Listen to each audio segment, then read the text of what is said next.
Welcome to Two Tone Uncensored, the best damn Tennessee Titans podcast out there. I'm your host, Ryan Moreland. We have a very big and really good show for you today, along with two excellent hosts. First of all, coming back again this week, Tennessee Titans writer and big-time fan, Cody Milholen. How you doing, Cody?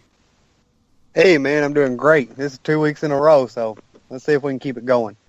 Absolutely, and another name you probably all are familiar with if you listen to the show. Great friend of the show, big Titans fan, and does a lot of side work with the show, and that's Tyler Musson. How you doing, Tyler?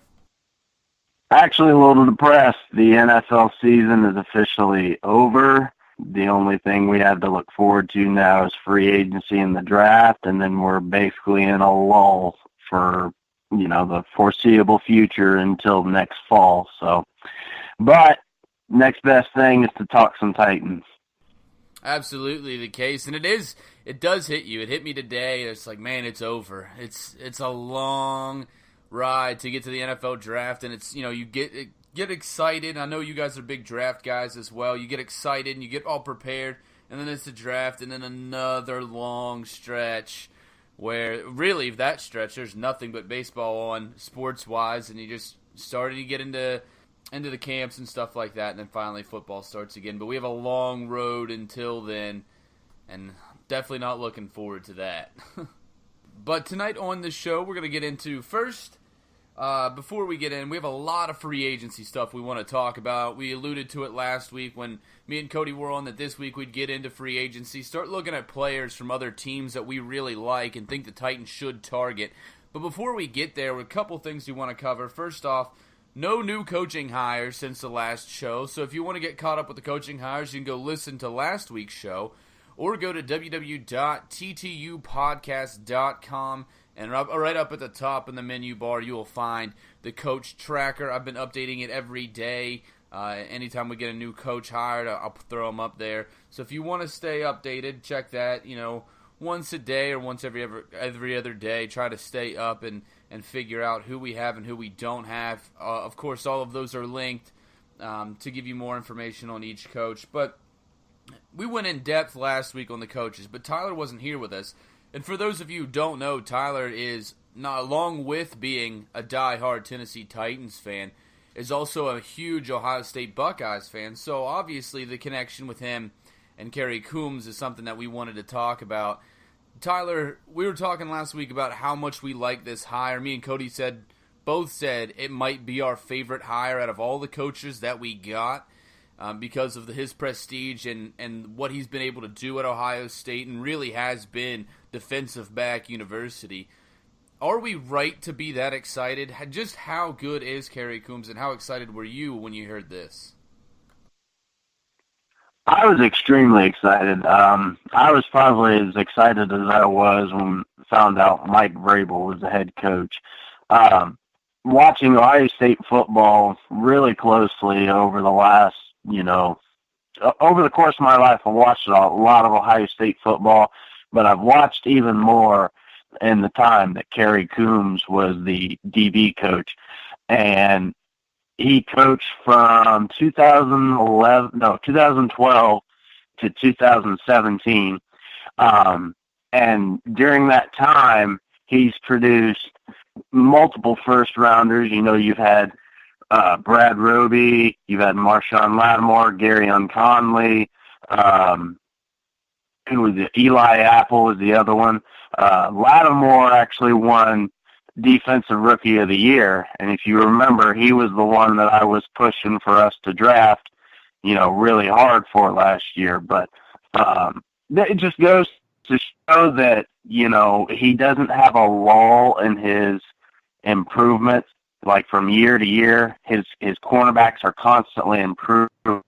And Ohio State, they're definitely, even if they are going to be missing him, they're better for it because they're competing with Florida State for the DBU title. And, if you're able to produce, first round draft pick after first round draft pick after first round draft pick, you're doing something right. And sky's the limit for a guy that can do that in the NFL.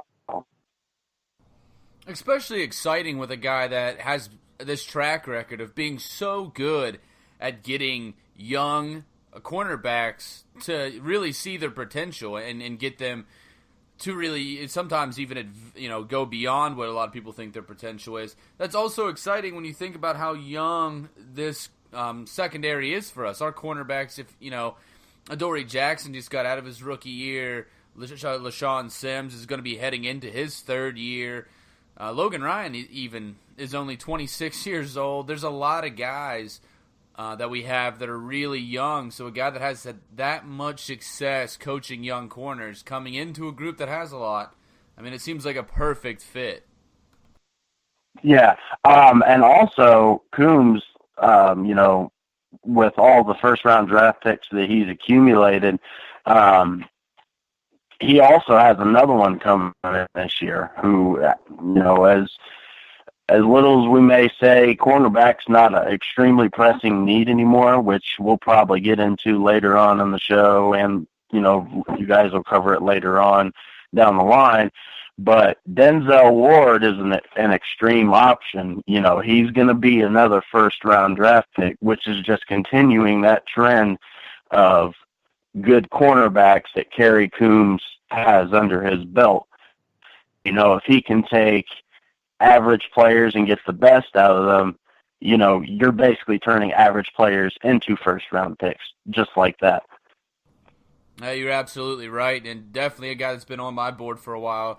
Just got done watching tape on him, I believe last week, and Ward is going to be a for sure first-rounder and is a hell of a talent. Unbelievably fast and athleticism out the ass. The dude's just unbelievably good. Beyond Kerry Coombs, the entire coaching staff we've put together so far, Tyler, me and Cody talked about it at length last week, but what do you feel as a whole, how good do you think the Titans did at hiring all these coaches? I think they came out and basically said to the point that we're not going to settle for second best anymore. They obviously didn't go after Josh McDaniels, and the reason for that, I think the biggest reason for that would be John Robinson wanted to get a head start on the next step of the rebuilding process. It's not necessarily a rebuilding process, just improving the roster process, which means he wanted his guy, which I feel was Vrabel from the start. He wanted his guy with him at the Senior Bowl, picking each other's minds, talking about players, whether they're looking at edge guys, cornerback. They're looking at everybody there. They're looking at quarterbacks. They even interviewed Josh Allen, which is crazy. And I think overall, like I said, they said we're not settling for second best. We're not settling for mediocrity. There will be no more excuses. We will continue the locker room trend that we have built. And it's just moving forward. We are going to perform at a high level, and we're bringing in these coaches who have a track record of performing at high level and getting the best out of their players. There's a couple hires that I talked about last week that I wasn't big on, but overall I feel very confident. And you talked about, it's not rebuilding. I was thinking about this earlier, and it's not a rebuilding. I think it's a reframing is the right word for it. We're still using the same players, a lot of the same players. We're going to add talent to that, but it's getting systems that can be more successful in there, especially on the offensive side of the football. It's getting a system that better fits Marcus Mariota, getting a system that better fits our weapons as a whole, and, getting a system we can be more successful with. I think most of us agree, not just us three talking here, but as Titans fans as a whole, that the coaching and play calling last year held us back, and we still won a playoff game, still finished at 9-7. This team has the ability to do a lot better than that if they're in the right system. And, I think that we made a lot of hires that's going to make that possible. And, not just with Coombs, but, getting guys like Dean Pease and Matt LaFleur, I think is going to do a fantastic job. But moving on here, guys, out of the coaching. And like I said, No new coaching hires this week as of yet. We're recording on Monday night, so we'll see if something happens and shakes out now that we're getting past the Super Bowl.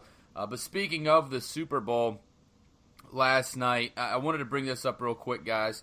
And I didn't tell you about this because I wanted your raw opinion, your raw take. Last night, the Eagles obviously were able to finally, someone beats the Patriots other than the Giants in the Super Bowl. And obviously, the Eagles finally win a Super Bowl, something that they haven't been able to do in their entire team's history. Now, a lot of people have been talking because there are some guys that used to be in Tennessee uniforms that are now in Eagle uniforms and winning the Super Bowl. Most notably, that comes to mind, obviously, is Chance Warmack. A lot of people are saying we should have kept Warmack, that, we should have kept him around. We should still have him. Look at what he did. He's the first guy that I really want to talk about, and the main guy I really want to talk about. Do you feel that we should have kept Warmack? Do you feel like we made a mistake in letting him go? I start off with saying no. I mean, yeah, you look at it now and see what he was able to accomplish, but he's in a whole different system now. He's got all new different coaches now. We spent a top 10 draft pick on the guy, and he was a dud for us. He couldn't protect for us. So looking back at it, he couldn't help us, but good for him. He went on, did his thing, and got him a Super Bowl ring, but he wasn't any good for us at the time we had him, and that's just the difference in different systems and different coaches, and that just goes to show you how important having good coaches can be. Yeah, and Ryan, correct me if I'm wrong here. I think Chance Warmack just came in because of an injury. Am I right? I believe you are right. Yeah, he came in for an injury. So he came in for that. I can't remember the guy's name who was their left guard. But he came in and finished the game for him because he couldn't return. Chance Warmack is a bad offensive lineman who's on a potent offense team with a smart head coach, and he just happened to get a shot because the other dude had something wrong with his leg. Chance Warmack is garbage. That was a wasted draft pick.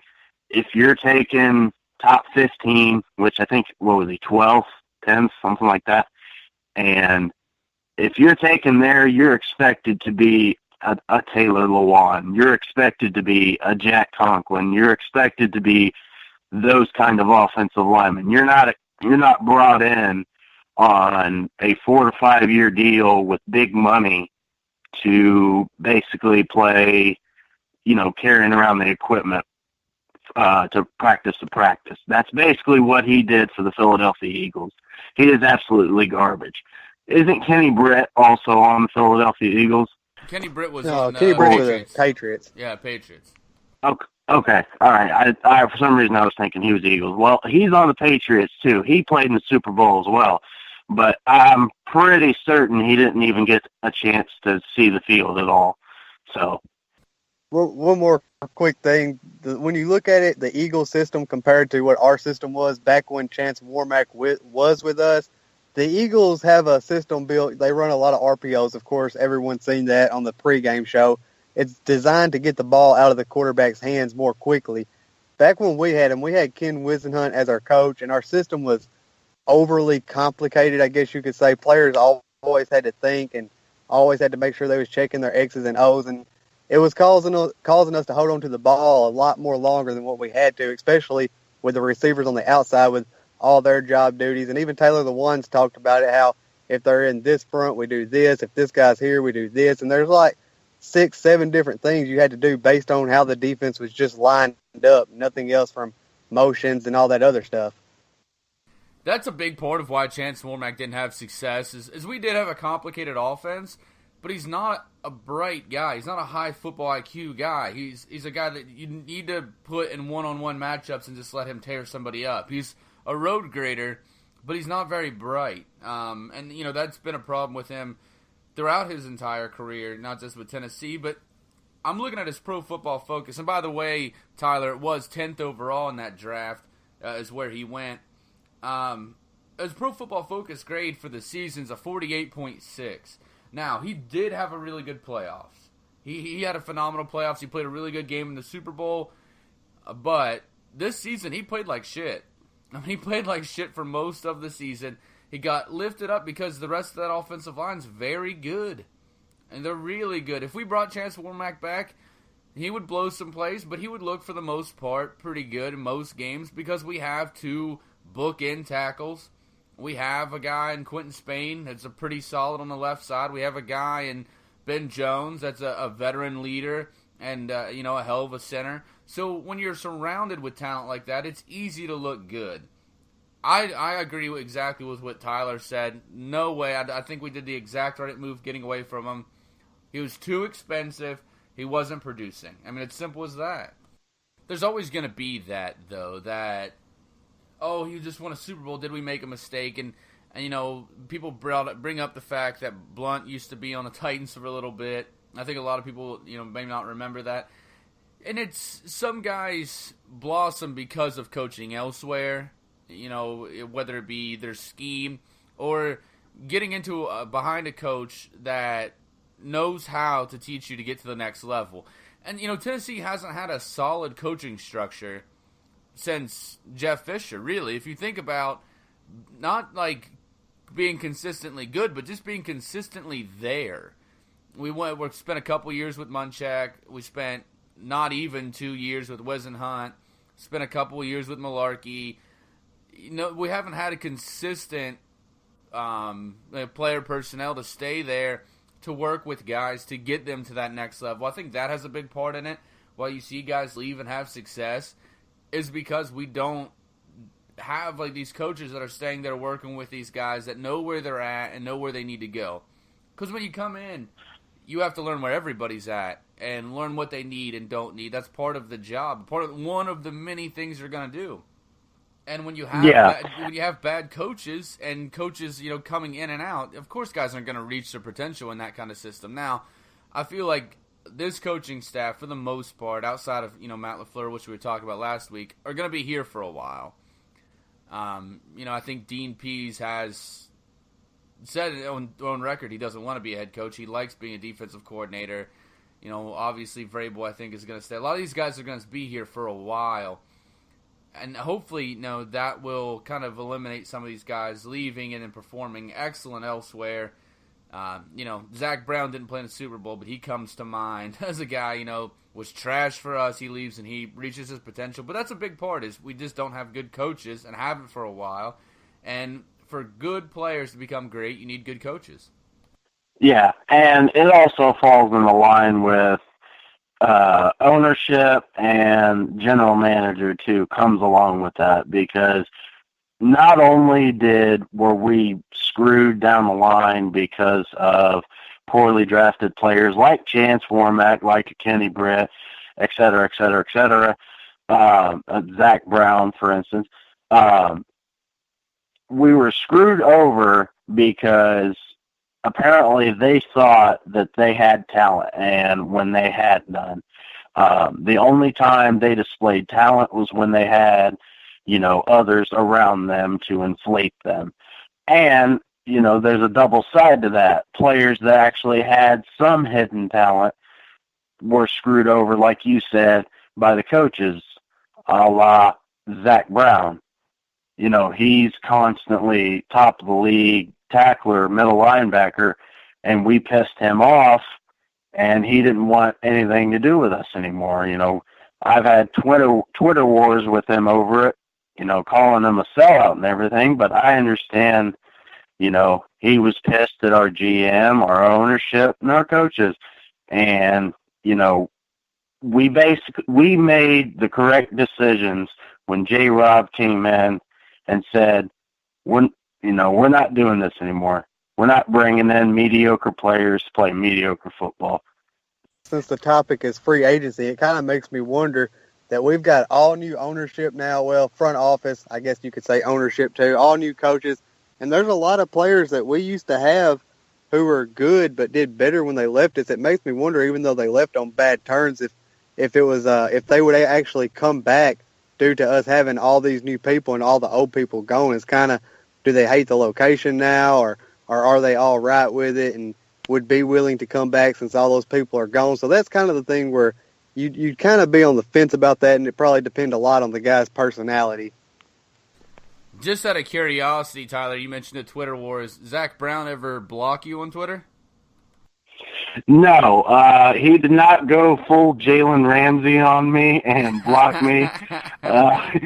But I'm pretty sure that I got a whole bunch of likes from just random Titan fans because I was constantly on Zach Brown's case, and I think there's like 5 tweets back and forth of me calling him a sellout and et cetera, et cetera. But no, he did not go Jalen Ramsey on me, which, by the way, if anybody's wondering, I kept tweeting pictures of Derrick Henry and how Derrick Henry is Jalen Ramsey's daddy to Jalen, and Jalen kept getting butthurt, and he ended up blocking me from Twitter. So just a good thing I don't have to see that little boy anymore.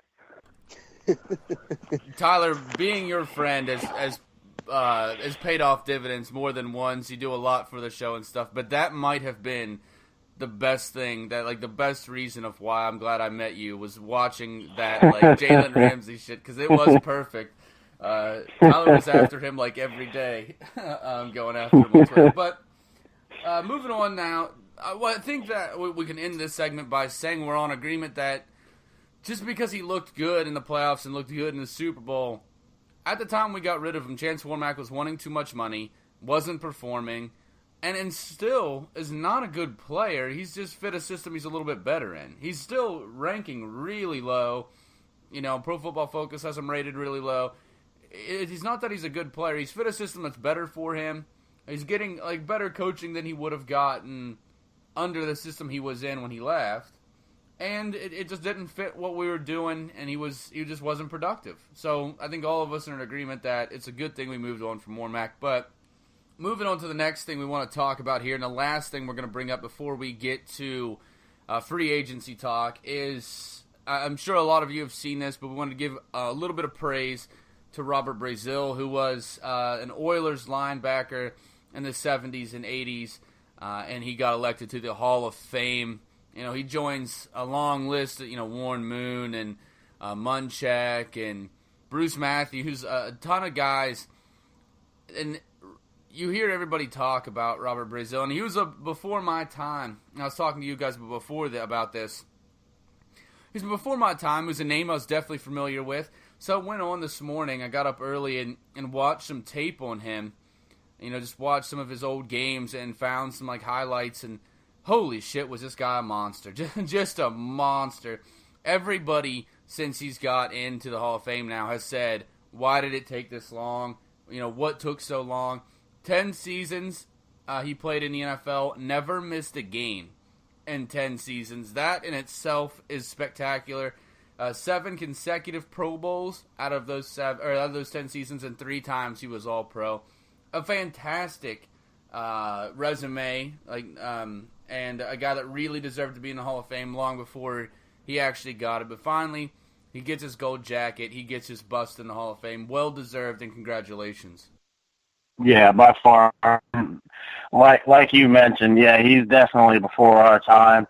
But, it's what gets me is, and we were actually talking about this before the show, is that some of these guys that are getting in the Hall of Fame, they've retired within 5, 6, 7 years. Your LTs, your Ray Lewis's, they're all approaching Hall of Fame.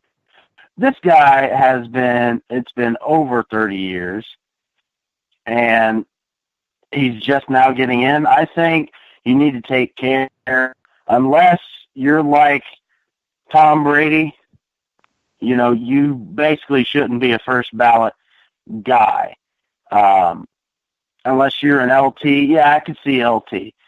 But if you are 30 years back in the past and you went to a Pro Bowl, what was it, 7 times in a row and 3 All-Pro levels, if you're producing, you deserve a spot in the Hall of Fame before somebody like, who was a safety, that was just inducted. I mean, was it Brian Dawkins? Did he get in? Yeah, Brian Dawkins got in. Yeah.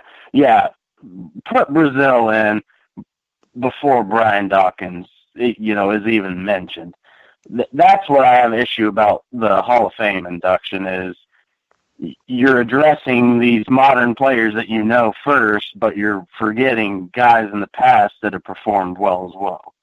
I think some of that could be attributed to today's technology, all these TV channels we got and ESPN and all the different apps and radio stations that they didn't have back in the past. But the way I look at it, it's a guy, I knew his name, but I didn't know him. And hearing the stuff Ryan was talking about sounded like a real beast of a guy. And anytime you get somebody from your franchise to go into the Hall of Fame and to be a part of the NFL story like that, it's just a great thing all around. Yeah, absolutely. I mean, he definitely deserved to get in. If you're not familiar with Robert Brazile, you need to go on and watch some tape because the guy was a freak of a linebacker, just a monster of a hitter. And definitely that old school downhill style linebacker. Everybody, I heard someone say or read someone said that he was Lawrence Taylor before Lawrence Taylor, which is the highest honor you can probably get from someone else talking about linebackers. And I agree with you on that, Tyler. Last year, Terrell Davis getting in, and nothing against Terrell Davis, but it was like 3 years that he was really good. 3 years, and that's it. I definitely think that longevity has to play a part in if you get in or not. It's not just were you good, it's were you good for a long period of time.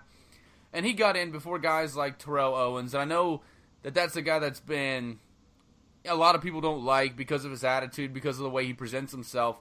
But he's second or third in every wide receiver category, and he got in finally this year, but he got looked over twice. And you're talking about, statistically, the third best wide receiver to ever play the game. You can't, that's always bothered me. You always see it's more of a popularity contest than it needs to be. It should be about, what this guy do, what did he achieve, what are his numbers like, and what was he able to do in the playoffs? Obviously, that's a big part of it. But, I don't know. It blew my mind that it took like a guy like Terrell Owens, who has, all-time great numbers, to get in when a guy that had John Elway as his quarterback and had 2 or 3 really good seasons, he got in on the first try. That kind of, you always have those how did that guy get in? How did he get in? And we're still waiting on some of these other guys to get in. Kevin Mawahe is a guy that's still trying to get in, who, in my opinion, should have been in well before this. He had a fantastic career. He was a top 3, top 5 guy in his position from the day he came into the NFL to the day he left. And, that's a guy that deserves to be in. But, I don't know. That's a conversation for another day, I guess. It's the Hall of Fame really needs to rework how they're getting a lot of these guys in, and because guys like Robert Brazile, who definitely should have been in years ago, is finally getting in now, and some of these guys are not getting in until after they pass away, which is obviously very sad because they deserve to be in their lifetime. But let's move on here, guys. Congratulations to Robert Brazile. He joins a great group of Hall of Famers from the Oilers and of free agency to cover. A lot of guys we want to talk about. So we're going to talk about positions here. We're going to bring up positions, talk about some guys we like. We'll debate back and forth and see what y'all think. First one I want to talk about here is the guard position. Josh Klein obviously is going to be wanting a new contract. We don't know if he's going to stay or not. So let's assume he's moving on, and we're not going to go with Josh Klein. We want to upgrade at that position. We want to move on. Who do we go after? Assuming that, top of my list is Andrew Norwell, the guard from the Panthers. He's going to be the top guard free agent. Home run hit here, but he's going to be expensive. I mean, that's how it happens in free agency every time. He's going to be expensive. But that is the guy to go out and get. If you want the best guard you can get, that's the best guy out there. Justin Paul is another guy from the Giants. A lot of people I've seen talk bad about him. He was forced to play right tackle last year, and he's a mediocre right tackle. But he's a fantastic guard. He's a great guard. So that's something that I really like him because of his guard play, and he looked bad last year because he was forced in a position that he's not really accustomed to playing and not built to play.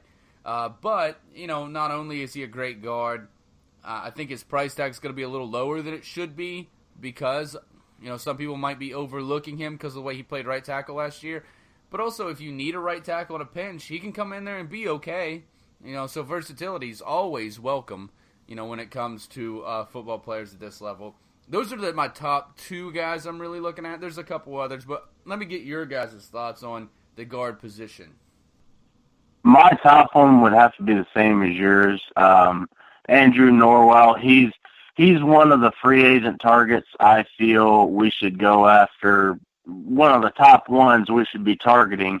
He's one of like 5 that I have, and we definitely need an upgrade over Josh Klein. I don't care if he wants to come back or not. He's good, but I don't want to say he's a liability in the run, but we need somebody who can uptick the run a little bit. He seems to be behind in the run a little bit, and it kind of screws over Jack Conklin from time to time because Jack has to cover him, basically. We need, like I said, we need an upgrade over him, and I think it's time to throw some bucks at a good offensive guard. I mean, as long as his name isn't Andy Levitri, I think it's time for us to at least give him an offer. Don't forget to pick up the phone to at least say, hey, we want you. He's a top 5 offensive guard. Definitely think we should at least give him one phone call. If it's outrageous, then hey, move on down the list. But I think the next one would have to be maybe Jack Newhart. His ability as an offensive guard, it leaves no doubts. The only thing with him is his reoccurring name on the injury report. That dictates that you would almost certainly have to give him a prove-it contract and load it with incentives. So I feel he'd still be worth that, just as long as he's not thinking Alshon Jeffrey money. Really, I have to agree with Tyler. But as far as Andrew Norwell, I wouldn't want to throw the money at him like that. I think I would rather re-sign Josh Klein to a much cheaper contract than to throw that money at Andrew Norwell, because I'm more of the old school type when it comes to free agency. You're looking for depth. Look for young players with a lot of upside, and at the very least, they can be depth players. As far as looking at some, I agree with what Tyler said, but Brian Swanky is also set to be a free agent, and as I talked about earlier, there is a former Titan who is versatile, and that's Byron Bell, and it kind of sucked really bad how he went out on an injury like that and really never got a chance to prove himself under a new coaching staff, new GM, and all that because of the injury. But if you look at it, the plan was for him to start ahead of Jack Conklin, and that was kind of a blessing in disguise that he got hurt for us. But you also have a guy like Jari Evans, who used to be the highest paid guard in the NFL. He's older now, but I feel like he's still got a little bit of juice left in the tank. Evans is a guy I've been looking at as well. A little older, definitely a guy you can't give a large contract to, but it also comes a little cheaper. Really, still Norwell would be the top guy for me, and I'd be okay. And I agree that you can't go out there and buy a team. It's hard to find. A lot of teams have had a lot of success doing that, but you have to find some home runs every now and again. I think Norwell is a home run. 26, always healthy. Pro Football Focus graded him out as the number 3 guard in the league, and you're gonna have to throw cash at him. He's probably gonna be the top paid guard in the league at the end of free agency. But to get a guy and you make that addition to your offensive line, where Ben Jones and Quentin Spain are gonna fight for the least talented guy on your offensive line, that's immediately the best offensive line. We're already flirting with best offensive line in the league. That is clear and away the best offensive line in the league, and that opens up so much more for what you can do in your running game and in the passing game. I mean, Marcus Mariota would have minutes back there in the pocket to do his thing. So I really like going after him. Muhort's a guy, playing with the Colts, and you brought him up, Tyler. I like Muhort. When he's on the field, he's obviously a great player. You can see it in the way he's able to move. He has really good footwork for a guard. But 17 games in the last 2 seasons he has missed. The injury, it makes you real skeptical. Now, if we can get him for really cheap because of that injury, or a really incentivized deal that, you have to show up for 16 games to get this deal, or 12 games to get this much, whatever. If we can do something like that, then I would definitely be okay with bringing him on. It just, when you get a guy like Muhort, you're going to have really good depth. And so that's more guys we have to go out to get. Just like Cody was just saying, Schwenke's a free agent. Josh Klein's a free agent. We're going to have to get guys, either retain guys or go out and draft or free agency. Find people that can to be quality depth for us, especially if you're going to go after a guy like Jack Muhort that has that injury issue. Is there any other names, though, in the guard free agency that you guys have been looking at that you guys really like? The only other offensive lineman I've seen was that Texans center, but even that I see highly doubtful, simply because Ben Jones, the only way I could see that guard the center from the Texans coming over is extreme depth, and I just don't know if he'll be happy with depth. Personally, I feel Ben Jones is our center, and unless we draft Billy Price first round, which I would be extremely upset with, even though I am a Buckeye fan. So the only two that I see at this point are my Muhort and Norwell. As far as offensive linemen go, the only other guy I looked at was Cameron Fleming from the New England Patriots. He's a young guy, maybe 24, 25, 26 at the most, but he's mostly been depth there for New England. But he has taken some quality snaps for them, but he plays offensive tackle, not guard. A couple other guys that I was looking at as well, but there's nobody really at top end guys that I've been looking at except for the guys that I mentioned. Andrew Norwell, who's I'm very high on. Justin Paul, who I think is going to be cheaper, or possibly cheaper than what he should be. And then Muhort, obviously, great player, but the injury's an issue. And throughout the show, we're going to get into some depth here and there, but it's so hard to pick out really deep, who's going to be our third and fourth guy at this position. So most of the guys we're going to be talking about throughout the show are high-end, top-end guys. But we will get into depth a little bit if you're looking to get a little deeper. We'll definitely get a little deeper in certain positions. But as for guards, for me, Andrew Norwell's the guy, or try to go to the draft. Or Justin Paul would be okay with. Muhort would be okay if we got depth. But no would take a, for sure, best offensive line in the league. Moving on to running backs here, obviously, this is an interesting issue with the Tennessee Titans now because Derrick Henry's obviously your starter now. You have an aging running back in DeMarco Murray who has a lot of skill. Last year, it becomes a question, was it the injury? Is it aging? Is it a combination of both? And at what line is it? Is it 60% because of the injury? Is it, more because he's getting older? But he has a contract that is huge. He's going to get $6.5 million this year. So we're probably going to be looking to move on from DeMarco Murray. I don't think you're going to be able to get him very cheap, and I don't know if he's ready to take that backup role. And you can't blame him for that. I mean, who wants to be the backup when you still think that you have starter potential? So we're going to have to start looking at running backs. Obviously, there's a lot of names in the draft.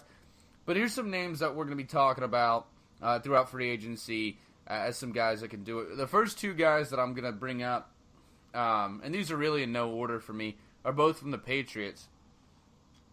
Dion Lewis and Rex Burkhead, and similar players here. Dion Lewis has great speed, is a weapon in the passing game. His health is constantly an issue, though. He's definitely a guy that you're gonna have a running back 3 that you have some faith in, because Dion Lewis is more than likely going to go down at some point.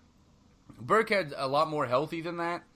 He's kind of a jack of all trades, master of none. Small, speedy, he has good hands, but he's not great at anything. He's a guy I think, though, that, a third down back, I think Burkhead is a guy that gives you a lot of upside. Jerick McKinnon's a guy I've been looking at from the Vikings. He's not a great runner, but he has really good hands, and he's a key weapon in the passing game. Basically, in my mind, McKinnon has started to become a Theo Riddick or a Giovanni Bernard type running back. He's a guy that's going to be mainly used in your passing game, and every now and then as a change of pace. So he's not, for me, not exactly what we're looking for in the Titans system, but he's a guy that we could do stuff with. He definitely is a guy that would be an awesome pairing with Marcus Mariota in that point guard style of quarterback where you get out and you pump fake McKinnon loose and then throw the ball. McKinnon's a guy that's really good in the passing game and smart enough to make that play. Orleans Darkwa, he's a guy that's a bit bigger, averaged 4.3 yards per carry behind a terrible offensive line at the Giants.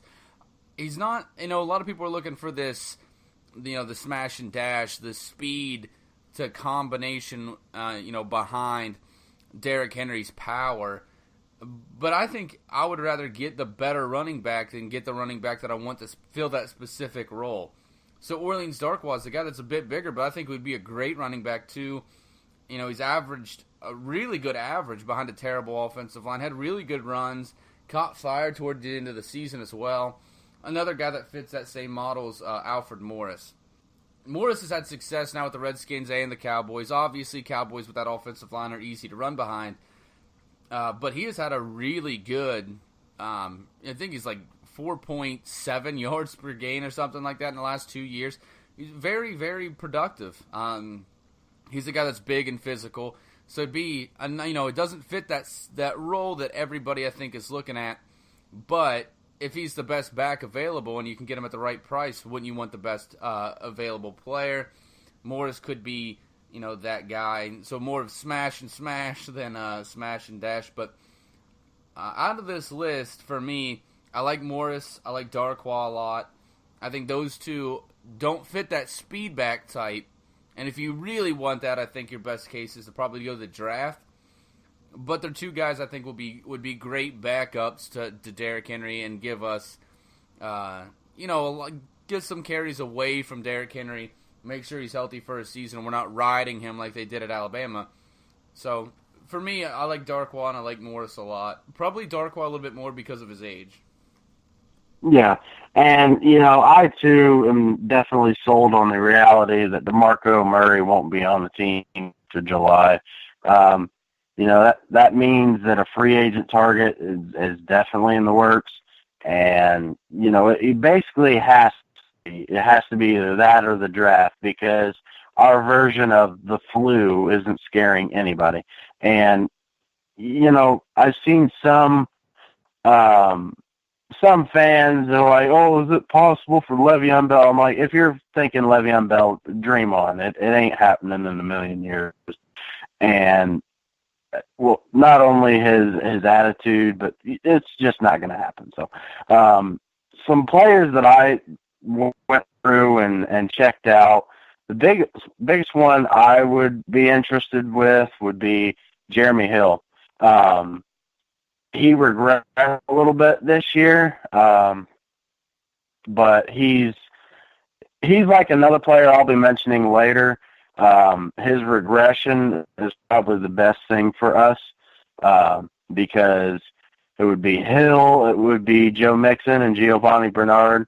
They were all impacted by a bad offensive line in Cincinnati and poor quarterback play. And Cincinnati has to make some choices. Do they want to stick with the rookie or do they want to keep Bernard?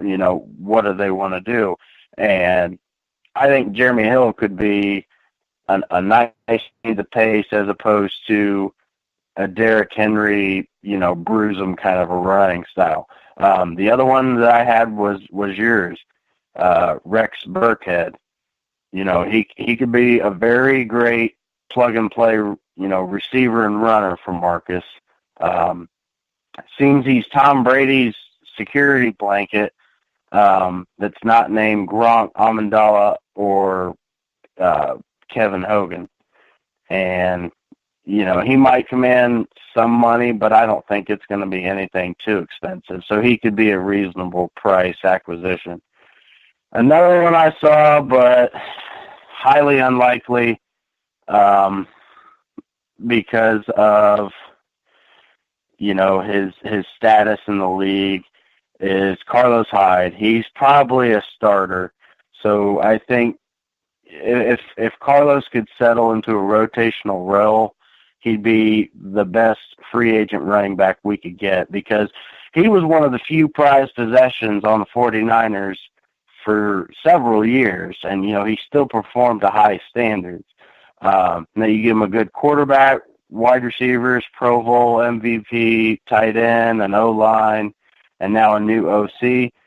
Could inflate Carlos a lot, but again, the question would be, would he be happy with a rotation role with Derrick Henry as the likely lead back? Personally, I feel our next running back is going to come from the draft, and it's going to be a shifty guy. It's going to be a Sony Michel or Royce Freeman, or that, I can't remember the kid's name. He played in the Senior Bowl, put up like over 100-something yards. I think it's going to come from the draft, but those are the three I feel, if we were to go the route of a free agent running back, those would be the three that I would say. Me and Ryan talked about this. This is just assuming that DeMarco Murray isn't going to be here. So I've got it broken into two different categories. One is your shifty, speedy, pass-catching back, and then the other one is your more power backs, goal line backs, that type of back, depending on which way this team wants to go. And I'll start with the shifty backs, and I also had Dion Lewis and Rex Burkhead.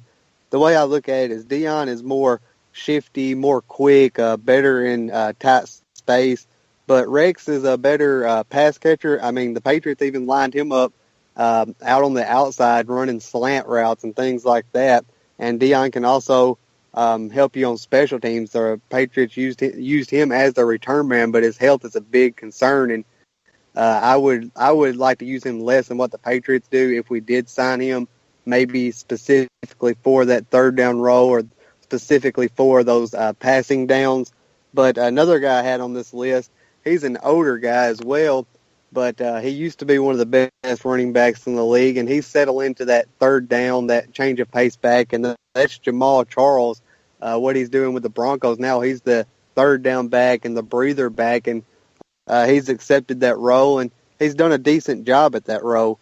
Switching over to the power backs, I would say Jeremy Hill. I almost forgot his name there, and we were just talking about him, but he's young. He's proven to be good, but that offensive line is just bad. So that's really hindered him this year. But I also have a name you haven't mentioned. That's Isaiah Crowell. He's more of a power back, but he's kind of well-rounded at the same time and can do a lot of different things. And I think he would be a good change of pace back or a good breather back for Derrick Henry. He can do a lot of the same things that Derrick Henry can do as well. You brought up some guys here that I purposely left off of my list just because I don't think they're going to want to come in and be guys that are going to be rotational guys. Jeremy Hill, he's a guy that might have to. That's going to be interesting, and I almost had him on my list and I didn't, but he had a really awesome rookie campaign, and then he's had some so-so years since then. But he's a guy that obviously can run the ball. He has some vision problems that he needs to work out a little bit, but a great running back number 2, obviously. He might have to accept a backup role. And if you're going to, why not run behind Derrick Henry on a team that's obviously trending up? Carlos Hyde's a guy that I think, Tyler, you're getting a little too lofty. I think that there's too many teams that need a good running back. I think he's going to get a spot where he's a running back 1 still. He's still relatively young. He's a hell of a football player. Like you said, basically the only part of San Francisco that was working for a long time. And I think that he's going to be able to get a spot where he's going to be a running back 1. And I knew from the get-go that there's going to be no chance. It's just that by some miracle that John Robinson is able to sell something to Carlos and get him to be okay with a rotational role. But I highly doubt it's going to happen because you could even have Denver throw money at him for all we know.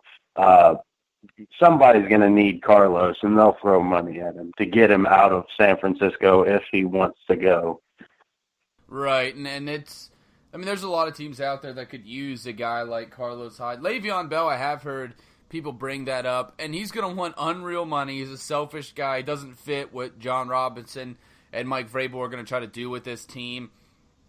And the payday is going to be outrageous. He's just a guy that I want to avoid completely. I know the talent is obviously there. He's obviously a top 3 running back in the league, and without question, I just don't want that kind of distraction. I don't want a guy that's out there playing for himself. But yeah, there's definitely. I would agree with what Tyler said. I think we are going to go to the draft looking for a backup, a guy that we can try to get in the second round maybe, or a late first round pick. I'd rather see us use that first round pick on a pass rusher, but this draft is going to be pretty deep on the defensive side of the ball, like last year's was. So it might pay off to go after, like you were talking about, a Sony Michel, coming out of Georgia, who can do a very shifty guy, can do it all in the passing game, a guy that would add an extra dimension to this offense, truly.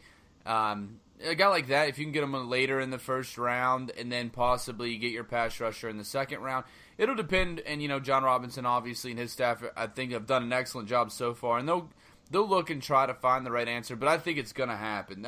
If you do it in free agency, Burkhead would be all right. He's a guy that is shifty, small. He can do it in the passing game. He has a lot to like there.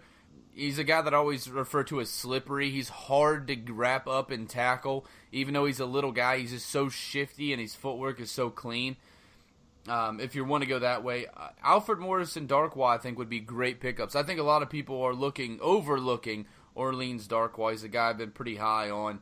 To have that kind of average against how bad that offensive line was pretty impressive. But I agree with what Tyler said. I likely think we head to the draft looking for a running back, but there's a few names out there that we've been looking at the running back position. We're going to talk about wide receivers next. And the wide receivers, it might be the most top-heavy out of any of the positions that we're going to talk about. And right now, we don't truly, absolutely need high-end depth, or high-end talent, at a wide receiver position. Eric Decker, we don't know if we're going to resign him or not yet. We talked about that last week. Me and Cody did, but he might be gone. He might be here. We do have Corey Davis, an up-and-coming young man that we have a lot of faith in. But in the scenario that we do try to bring in some guys, there's a lot of talent out there right now at wide receiver to possibly pull in. A lot of guys that might be able to call Nashville their new home, but most of them are going to come with pretty hefty price tags. Obviously, the first one, Jarvis Landry, who might be the headliner of this group, likely going to be the top wide receiver in free agency, like I just mentioned, has unreal production with very inconsistent quarterback play. If you look at Tannehill, who's had a really up-and-down career, then he's out, and then you have Cutler and Matt Moore, trading off week to week, it seems like. And Jarvis Landry still has a great season. You look statistically, he's still put up a really good season, gets over 100 catches almost every year, and he's not even 26 years old yet. There's a lot to like with Jarvis Landry. It seems like the contract negotiations between him and the Dolphins are breaking down. Personally, to me, the way it's looking right now, I don't think he'll be in Miami next year. I think he's going to test the waters and see what he can get. Now, it's going to be a hefty price tag. He is going to be a guy that is probably the highest paid wide receiver at the end of the year. So it's very expensive to go get Jarvis Landry, but obviously his talents speak for themselves. He's been a very good wide receiver despite not having the best quarterback play. Another guy we're going to talk about, Josh Gordon, elite level wide receiver. I don't think anybody would argue that, but he has the inability to stay out of trouble, the inability to stop smoking pot. Let's call it what it is. That's what it is. He's not out there, robbing banks or doing stupid shit like that, but he just can't quit smoking, and he can't, keep providing clean piss tests. I think he's going to be a lot cheaper And I think you can get him on a very incentive-heavy deal. That way, if he does, get in trouble, it's not going to hurt you nearly as bad, which is obviously a big plus because the plus side is Josh Gordon quite possibly could be a top 5 wide receiver in the league still. He's still pretty young. He's still in really good shape. He has an amazing skill set. This guy is, an elite-level wide receiver. So if you're going to go out there and get him, I still think the contract is going to be hefty, but you can incentivize it so much that if he doesn't come onto the field, he's not performing, you're not going to pay him very much. If that's the case, I'm 100% behind going and getting Josh Gordon. It's a gamble, but you won't be gambling your money as much as you would be your time in a roster spot. Allen Robinson, I think a name we're all familiar with as Titans fans, a very good wide receiver that has also been plagued with poor quarterback play, just like Jarvis Landry. We all know how good Robinson is. Coming off an injury, he's going to drop his price tag a little bit.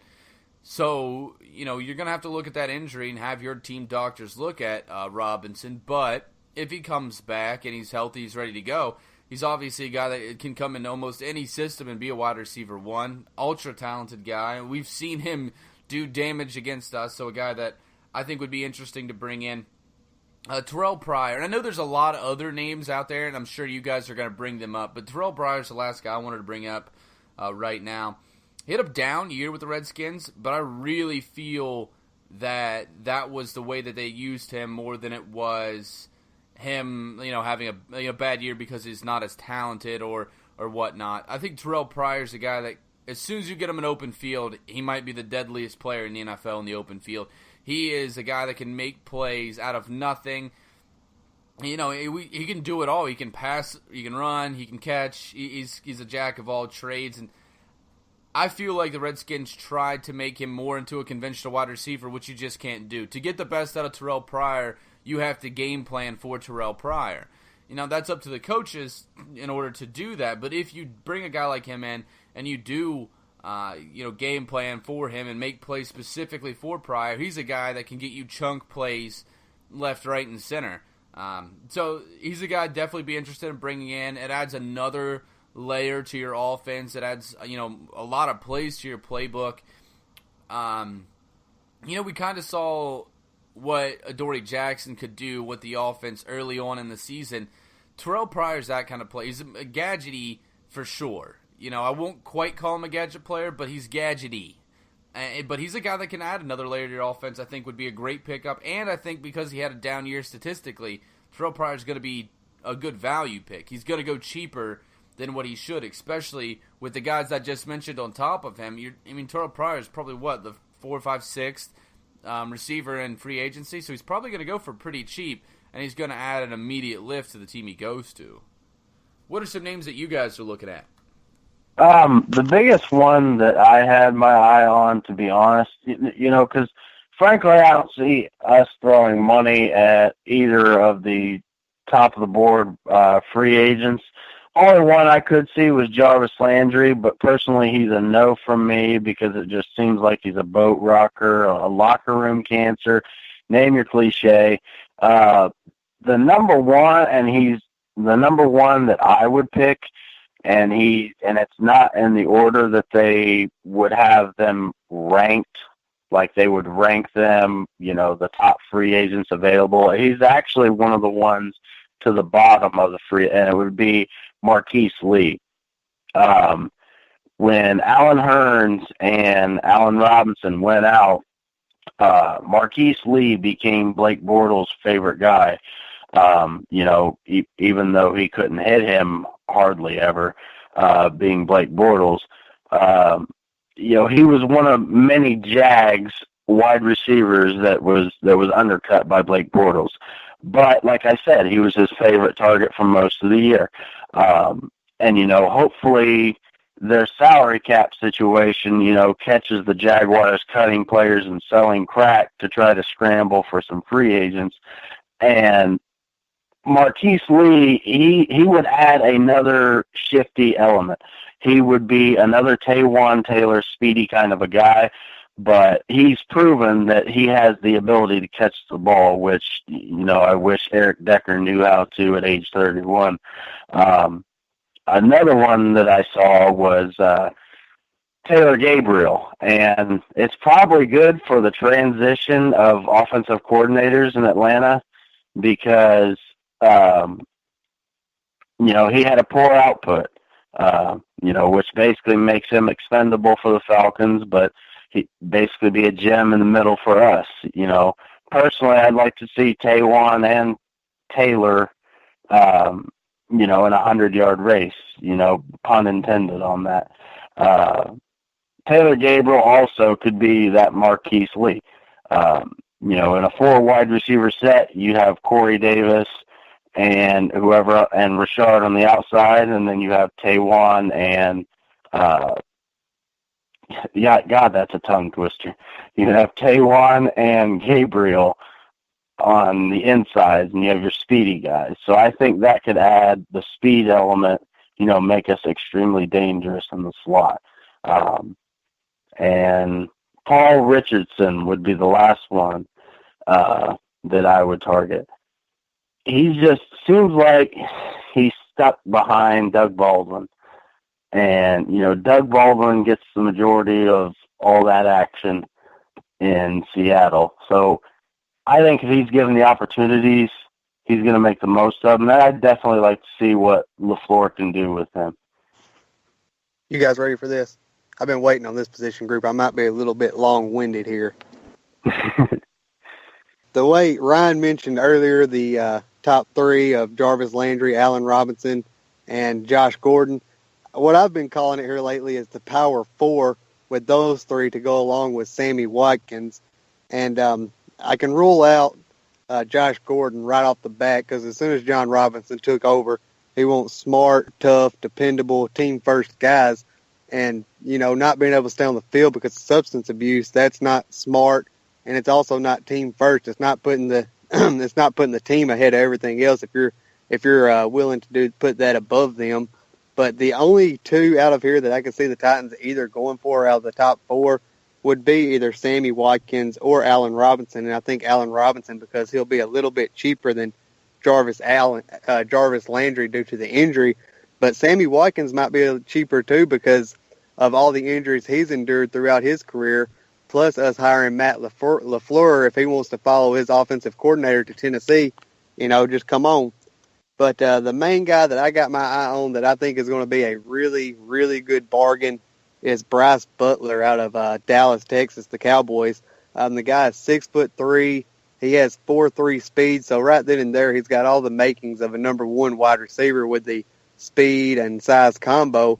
But he appeared on Undisputed with Skip Bayless and Shannon Sharp, and he was talking about a situation in Dallas and about how he's about to hit free agency and everything like that. And what he talked about was in Dallas, they have specific roles for their wide receivers to do, and that was his biggest issue with them, and that's mostly why he's looking to move on from them is because he wasn't getting to do everything that he's capable of. He wanted more responsibilities, more opportunities, but because of his speed, they mainly used him to run go routes, and he wants to do more.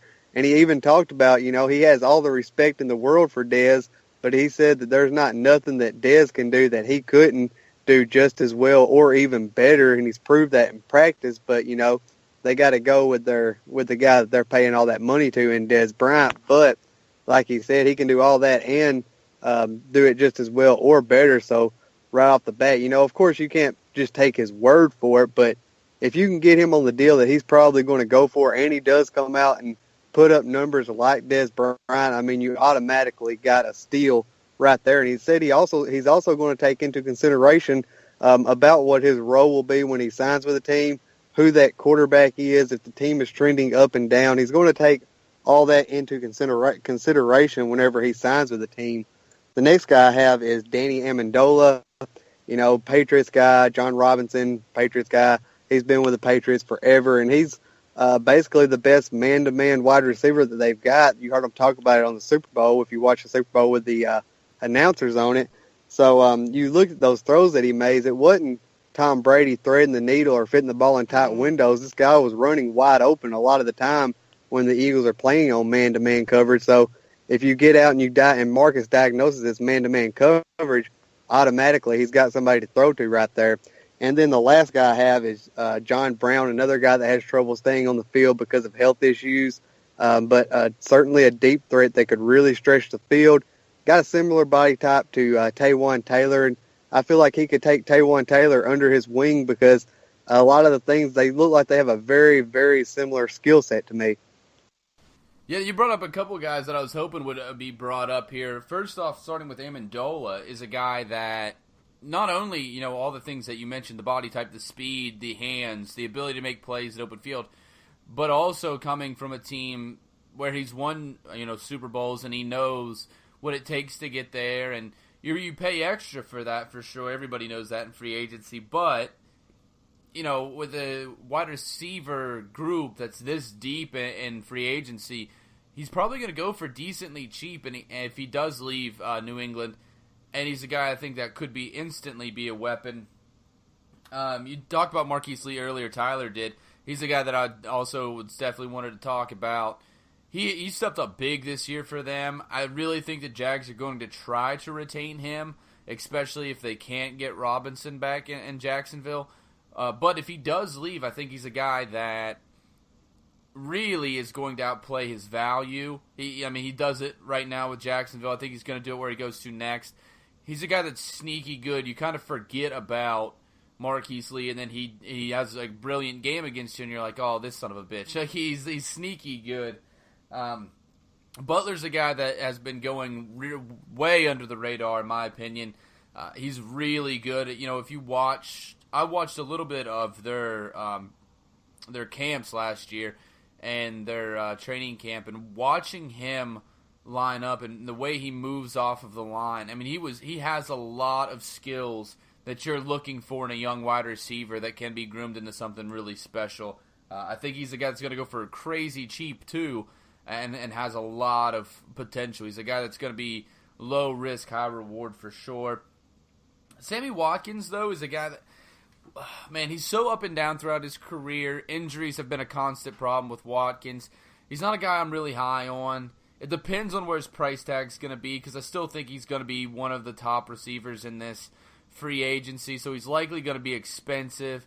But, Matt LaFleur, he's going to be a guy that knows exactly what you're going to get from Sammy Watkins, and is going to be able to really decide. I think they're going to lean on him a lot. Like, is this a guy that we should go after? Is this a guy that's going to make this football team better? So if we do get him, then it's because Matt LaFleur has confidence in him. If we don't, then I think that's going to be part of the reason to the opposite side, that Matt LaFleur did not want him. And so if we do get him, I'll be okay with it then, because, obviously Matt LaFleur sees something in our offense that could use a Sammy Watkins type player. And he has great games. He's had great seasons. He's just so up and down, and with that price tag that he's likely going to get, that's not paying for up and down. That's paying for consistency. There's a handful of other guys out there that I think would be good additions, and I think you guys are right in that we don't go after top-end talent, but it's fun to talk about nonetheless. I don't think we go after top-end talent, though. I think we try to find guys that can fit in our rotation, and guys that have certain things, certain qualities that we don't have on this team. With Taywan Taylor, you have a guy that can break a play wide open, but he doesn't catch really good in contested 50-50 balls. Corey Davis is a more of a complete package guy, even though he has a lot to learn. He has a lot of skills. That's why we drafted him as high as we did. One thing that really lacks is kind of a guy that can go up and use his body, and that's what we thought we were getting when we brought in Eric Decker, although we really didn't use that much. And when we did use it, it didn't work out as well as I think a lot of us expected it to. You look at that play that wins the Kansas City game, that wasn't, a great move off the line. It wasn't a great route. It was, those were good. But what made that play was he used his body, blocked out the wide receiver, and Marcus just threw into his massive body, and we score a touchdown. We need guys like that. And Corey Davis can do it. We just haven't seen it from him yet. I think he'll get that skill. But that's one thing I think is really lacking, is outside Delaney Walker, we don't have guys that can use their body to shut out defenders to make those easy throws into coverage. Because sometimes you're just going to have to throw into coverage in this level. So definitely something that I'm going to be looking for. And there's guys out there that can do that. Terrell Pryor's a guy that can do that. Butler's a guy that I think can do that with his body size. You know, I mean, they're going to look for more depth and guys that can do stuff that we don't have on our team. I think is going to be a key factor in it.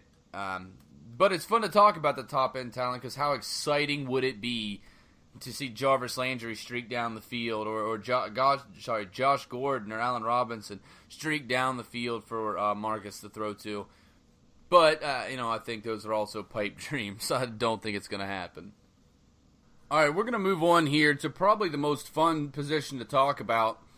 And we keep saying we can't really see the team spending that much money here or there. We're probably not going to get the top-end talent here or there. If we go after a big name, this is likely where it would come from. Of course, I'm talking about edge rushing and defensive ends. There's a lot of guys out here, a lot of talent coming out of this group here. I think there's a big potential that Tennessee could land one of these big names. So starting off here, I'm going to start with the biggest name probably. That's DeMarcus Lawrence from the Cowboys. One of the best players in free agency regardless of the position. He's going to be expensive. Even though he has a history of injury and suspensions, his production speaks for itself. He's been unbelievably productive when he's on the field. If he stays on the field and stays out of trouble, stays healthy, it's easy to see that he could be a Hall of Famer. He's that kind of talented. He would be an instant upgrade. Now, he doesn't... Some people have said, like, oh, well, would he fit the system? He's an edge rusher. If you give him an edge, that's what he does. Even though we run like a 3-4, we stay a lot in the 4-3. We stay a lot with four guys out. And I think DeMarcus Lawrence gives you a little bit of flexibility in what personnel you have on the field. You can play him at linebacker and draw in an extra lineman if you want to. You can play him at defensive end, which is his position, and have an extra linebacker out there. You can do a lot with him because even though he is a defensive end and he's a hand-in-the-dirt defensive end, he plays on the edge. And in our system, a lot of times that edge guy will be either Arakpo or Morgan. So he's a guy that you could, if you wanted to, bring in an extra defensive lineman with DeMarcus Lawrence in there for a five-man front. You can do a lot with him, and he's going to be productive as long as you can keep him on the field. Now, I have some Cowboys later on. I think if you split these guys up, a lot of that off-the-field issues would stop. I think that the big problem is all these guys are together, and when you get some guys together that all have bad ideas, they're going to go with those bad ideas. When you get them around guys that are smart, well put together pros, the bad guy will not do stupid stuff. He'll start to come around and he'll start doing stuff with his teammates that's productive and intelligent in the offseason. So getting him out of Dallas, I think, would get rid of a lot of the issues that he's had off the field. Injuries, obviously, you can't really predict at all. But he doesn't have a big injury history. He's had a few big injuries. DeMarcus Lawrence, I think, is a home run hit. I think he would be obviously incredibly expensive. He's not going to be a guy that's going to come cheap by no means. But I think he could be instantly productive in our defense and any defense he would go to. He's that kind of player. The next guy is the exact same type. Also young, ultra productive, ultra talented. That's Ziggy Ansah from the Lions. Now, the Lions are going to make a big push, just like the Cowboys will, to try to retain these guys. But the price tag is going to be immense, and neither of these two teams have a ton of money. Both of them have some cap space to work with, but none of them have a ton of money, where the Titans do have a lot of money to work with. So we could bring in a guy like Lawrence or Ansah. Both of them, like I said, young, explosive, ultra disruptive kind of players. And if we had a guy like that, and we've said this a million times on this show, and I'm sure every fan has said this a million times, like, man, if we had a guy like that, just one guy like that, our defense could be top 10, and our defense might be top 5 if we had a guy that was that disruptive. I think that these two guys, in my opinion, are 1 and 2. Get either one of them, and you're going to have an incredible edge rusher that can really set the tone on your defense. That makes everything else you do so much easier. Next on my list is another guy, Coney Ely, coming from the Jets. And he's a guy that really fits that edge style. He plays a little bit of defensive end, a little bit of outside linebacker, young, talented. And in my opinion, he's really overlooked. I think he's going to be a guy that falls down a little bit, with some free agents. In free agency, some teams overlooking him because of guys like Lawrence and Ansah. But he is, I don't think, as quite as talented, but he's a great talent. I think he'd be a great value pickup if they didn't want to spend as much money. And I know that he's, at sometimes not been as productive, but I think if you look what he did with the Jets last year in a very bad roster and still was productive, that's really impressive. And I think that he's a guy that could come in and immediately be a big lift for our defense. The next guy is a guy that's just built like Coney Ely, plays that outside linebacker position, but truly is an edge rusher, and that's D. Ford. Had a down year that, he had a back injury early in the season, didn't really do that well this year, but he has a lot of potential. We've seen him have very successful seasons. He's still pretty young. He's a bit of a risk, though, with that back injury, because back injuries along the defensive line seem to linger in that position, especially edge rushers. It seems like it's really hard to get rid of once you have it. So D. Ford's a little bit of a risk, but he's going to be relatively cheap.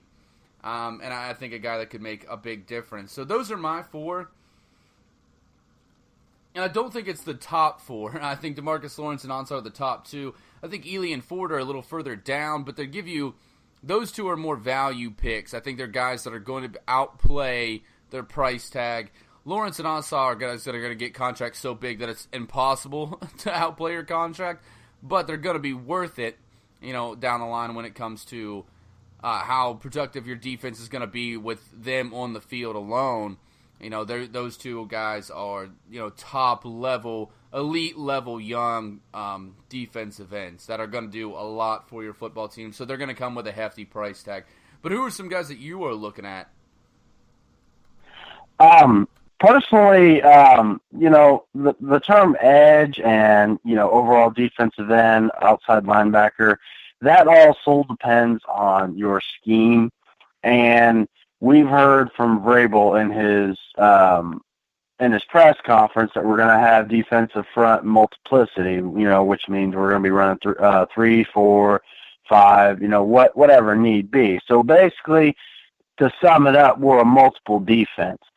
So when you're a multiple defense, it's even harder to gauge just what would be best for us, because you have guys who are strictly 3-4 defensive ends. You have guys who are 4-3 defensive ends, and then those 4-3 defensive ends you can sometimes convert to an outside linebacker, a la Derek Morgan. He was a 4-3 defensive end. Personally, if in terms of our scheme, I can't see us signing a high-profile defensive end, just because I think Daquan Jones, for his performance during the year, I think he's going to get another contract. I don't think we will, but if we switch to a 4-3 base most of the time, which I don't think is going to happen, but if that happens, that almost certainly moves Derek Morgan back down to defensive end. But that's that's a conversation for another day. I just don't see any defensive ends coming in. Now, linebackers and defensive tackles, we can talk about linebackers and defensive tackles. For defensive tackle, I could see, with the uncertainty of Austin Johnson, it's not going to be Poe. We're not going after Poe, so people can forget that. Xavier Williams, saw him. He seems like he could be a good setup. If we change fronts and, he could even be our true nose tackle in 3-4. It just depends on, like I said, the scheme. Because Williams is a perennial run stopper who happens to have just enough motor to be a good pass rusher. The only thing about it is he's a restricted free agent. So you got to look for John Robinson to see is the draft pick compensation, worth it there. Another guy that I saw for defensive tackle could be Bo Allen. Interesting thing about him, he's only 26, and he could settle into a rotation role nicely for us on first and second down because he's like basically our Avery Williamson of the defensive tackles. He's a run specialist. If you want to go the outside linebackers, pass rushing specialists and whatnot, a lot of people are going to question me when I say this, but Barkevious Mingo, I think he's going to be, if he could be a Titan, he would be our next Eric Walden. He's a pass rusher, but he also has the ability to cover, and it's the understanding that he's not the top 10 pick that he was by the Browns, make him settle for a role player and rotational. Bring him in to spell Arakpo and Morgan. He could be possibly one of the few three down outside linebackers we've had, which is very rare. And then Jerry Adichie, he's like I said, one of those, he can do it all. He's a jack of all trade kind of defender, and he's not going to come with a big price tag. And our defensive line multiplicity will play well into his hands and where he's able to play both defensive end and outside linebacker. The only thing with him, I would just like to see definitely more consistent play if I saw him in two-tone. But a lot of the term defensive end and edge and outside linebacker, it's going to depend on what we're going to run the majority of the time. Because, we're going to have a multiple defense, but we're going to be more than one of the others. So whether it's a 3 front or 4 front or 5 front, that's what's going to come to. The one thing that we know for sure is we're going to want to get the disruptive players. You want to get in the backfield. And with a multiple front, you really can do anything.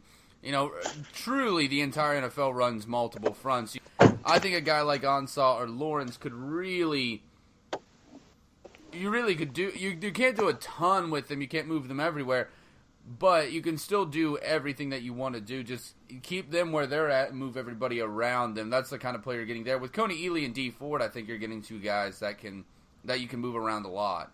And they're going to be cheaper but not nearly as productive.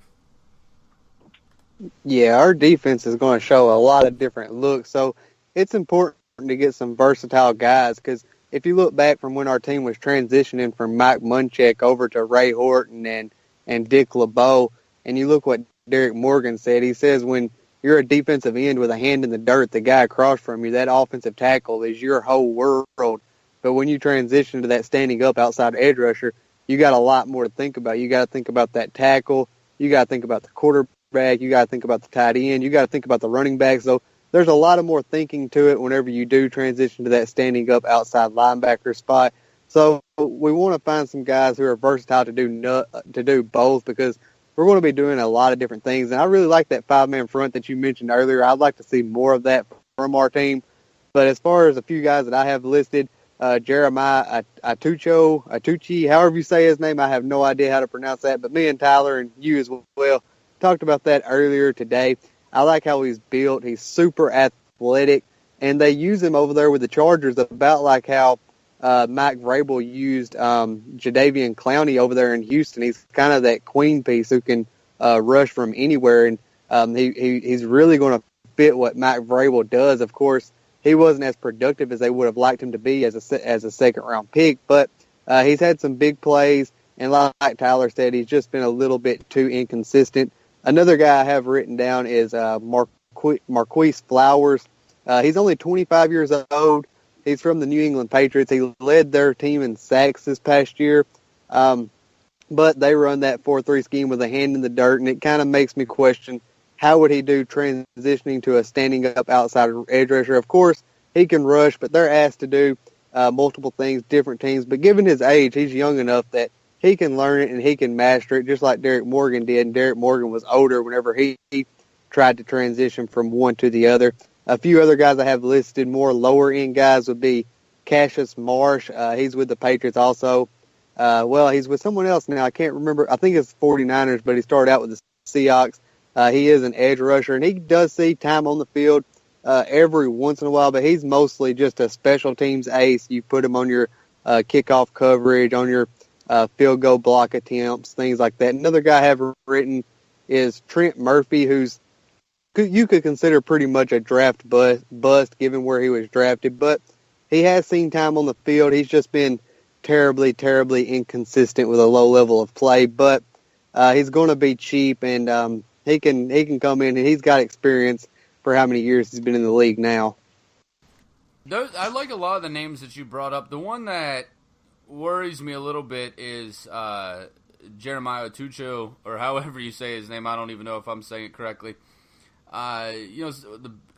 Big injury, has never had a really productive season. He had that 2015 season in which he had 6 sacks. So that kind of, I can see where you guys, you see the potential there. It's obviously there, but the big injury and then the lack of production worries me a little bit about him. We want to get a guy who's going to be disruptive, can come in and be disruptive. So that worries me about him. Most of the other guys that you mentioned, though, I do like. Can I throw in one more? I'd completely forgotten about him till I just seen his name. Nigel Bradham. He's about 28, I think. So he's just a shade under Brian Arakpo. But he could definitely, if we're talking about moving the fronts around, and need be if we end up moving Morgan back to the, whatever we do. But if we can bring in Bradham, to take over someone's spot because they're on a different part of the line, he just seems like, he's quite simply one of a rare breed because he's an outside linebacker you can rely on in coverage and pass rush ability. They had him covering Gronk for a little bit before they started switching things around in the Super Bowl, and I'm assuming that's when Gronk went off. His presence it'd be just what the doctor ordered in terms of covering tight ends, but again, like I said, in order for that to happen, we would have to transition to a base 4-3, and that would almost certainly require either Arakpo or Morgan to move up onto the defensive line. So it's one that I don't think is likely, but it's a possibility. Just depends on where John Robinson wants to go with stuff, because theoretically you could try to do some stuff with Derek Morgan on the line, and then you're going to have a backup piece that you would need. So yeah, Bradham was a guy I was going to bring up a little bit later, and he is a guy that he can provide somewhat of a pass rush, but he definitely makes his money in coverage. He's a guy that would obviously for us be great to have. It's one of our weaknesses, those linebackers covering tight ends, and we got better at it this year for sure with Wesley Woodyard taking a big step up. The addition of Jayon Brown definitely helped out. But he's a guy that is really great in coverage. He's a fantastic linebacker in coverage. So when you get a piece like that, especially when you're going to do multiple fronts and move people around, even though he's built better for a 4-3 system, you can do when you're in that multiple fronts, you can move him around. You can. The NFL, I'll say this, the NFL is less specialized on 4-3 and 3-4 than it used to be. You can almost fit any guy in your system with what you're doing if you're crafty enough, if you're creative enough. Bradham's a guy that we could use, and in a multiple front, he's not a guy that's going to get 100% of the snaps, but you're going to bring him in, he's going to start the game, and he's going to get 60% of the snaps, depending on the team that you're playing and how often they like to pass. But a guy that's that good in coverage is obviously going to be an asset, especially with the way the game is going, heavy passing, running backs and tight ends being ever present in the passing game. he's a guy that would be a complete asset. Definitely a guy that I've been looking at, a guy I like, and I think we should go after. Even though he's not going to fit perfectly into the system that we're doing, with that multiple front, you're going to show them different looks constantly. So I think it's going to be a guy that can be effective in our system. But you brought up defensive tackles a little bit, so I wanted to talk about guys at the tackle position and a couple nose tackles that I really liked as well. First one, Sheldon Richardson. He's going to come with a hefty price tag. He played the 3-4 before. I think he'd make the transition easily. Richardson can play every position really across the defensive line at a high level. He's almost always disruptive, but he's going to come with a hefty price tag. Another guy, David Irving. David Irving's a restricted free agent, so they can, whatever offer we make, the Cowboys get a chance to match it. But this year was spent time out with a suspension and a concussion. And only played 8 games. But in 8 games from the defensive tackle position, he had 7 sacks. That's pretty amazing, pretty astounding. He's ultra productive when he's on the field. He's a great piece to have. The one thing is, I think the Cowboys, especially because they're likely going to lose Lawrence, they're going to really want to keep him. And they have the ability to match any price that you throw out there. So you're probably going to have to overpay to get him in that scenario. You talked about Dontari Poe. I wanted to bring him up real quick. He's a guy that was really good for a while, had a bad year, had kind of a one-year prove-it deal with the Falcons. He did well.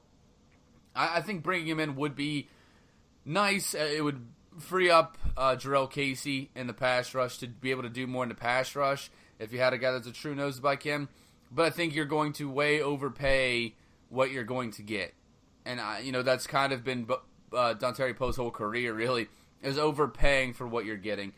So I agree. I don't think it's a good idea to bring him in. A guy I like a lot better is Justin Ellis, a nose tackle. Not a pass rusher. Actually has 0 sacks on his career. But he's a gap swallower in the running game. He's a guy that demands a double team. And this would free up Casey and whoever we have on our defensive line up a lot to do whatever they want to. If you have a guy like Ellis that is a true gap swallower, a true nose tackle, you have to get him on the double team. So when you send the blitz, those are 2 guys that you don't have to worry about when you have a guy like Justin Ellis in there.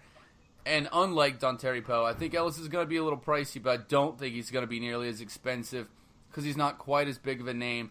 But he's a guy I think that can be – he's not going to be disruptive on his own, but he's going to help out everybody else in that defensive line. Everybody else that's going to come in on the pass rush is going to have a much easier road because it's 2 guys that you don't have to worry about just for having Justin Ellis on the field.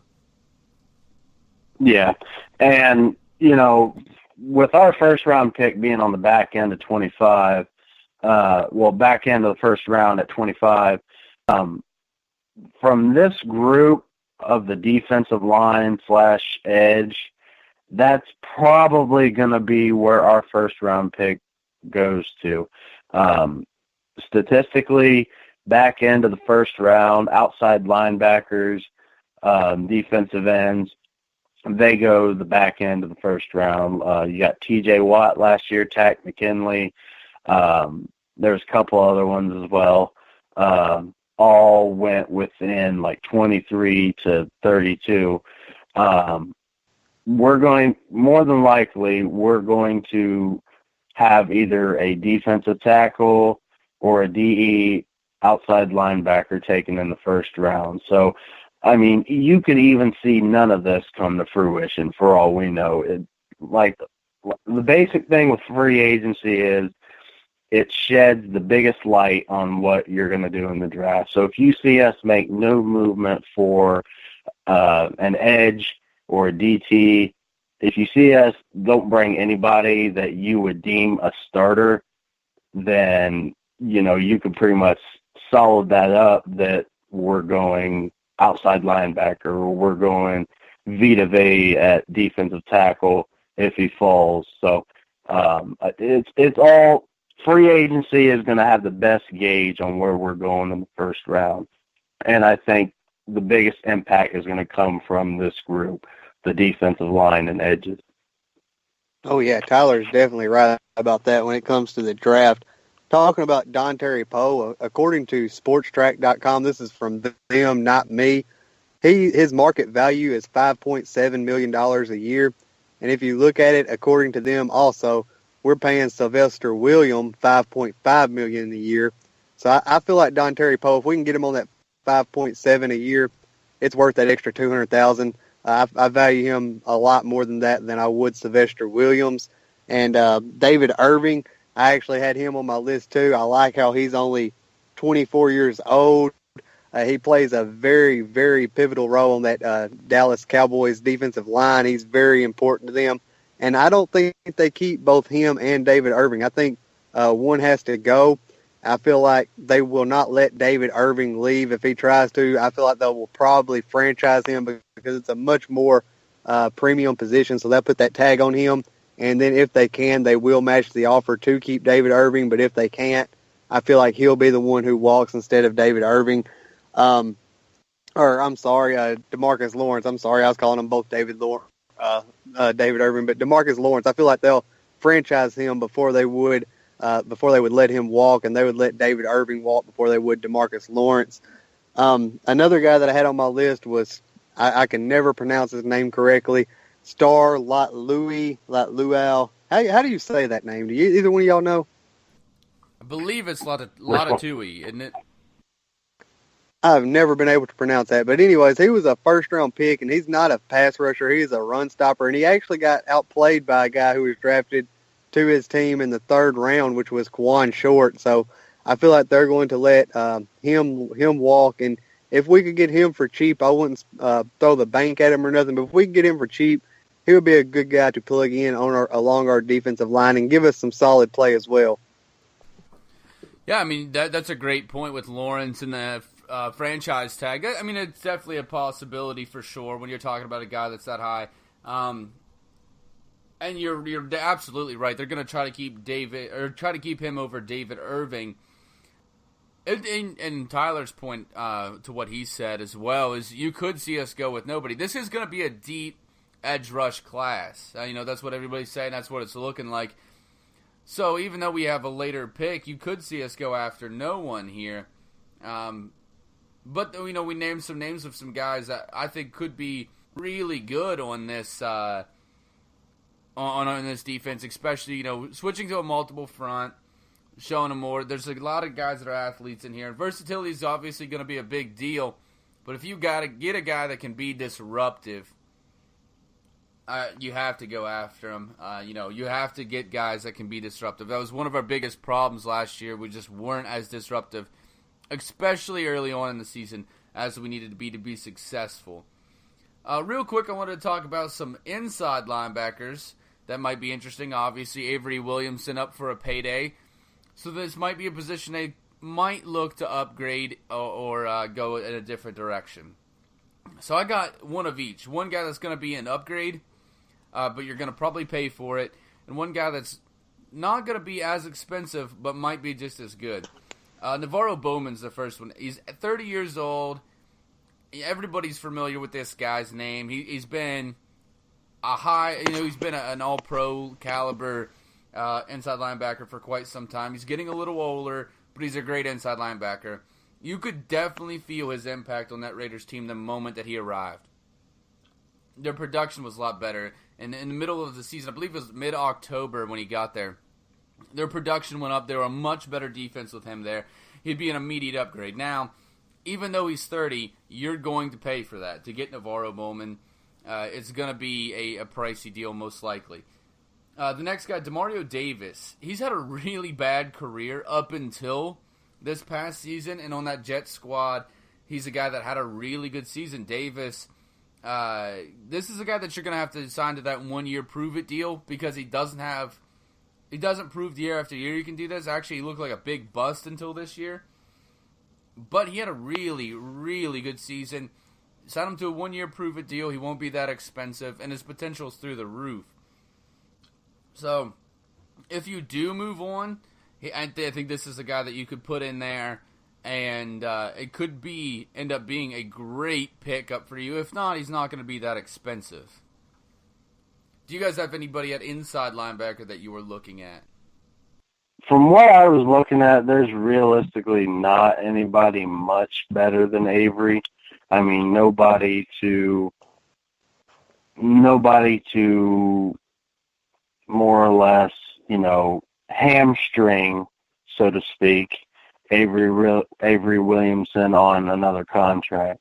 Most of the linebackers that are going to be up, barring any surprise cuts, they're all like Avery Williamson. I remember reading earlier that it was John Bostwick, I think, for the Colts, about a year older than Avery, but he's about the same, good at run, terrible at pass. And then there was a Broncos guy who they basically said was exposed by the pass all year long. Bowman is aging, as you said, and he's not far up from Avery. So I think what's going to happen is Avery's going to get another contract.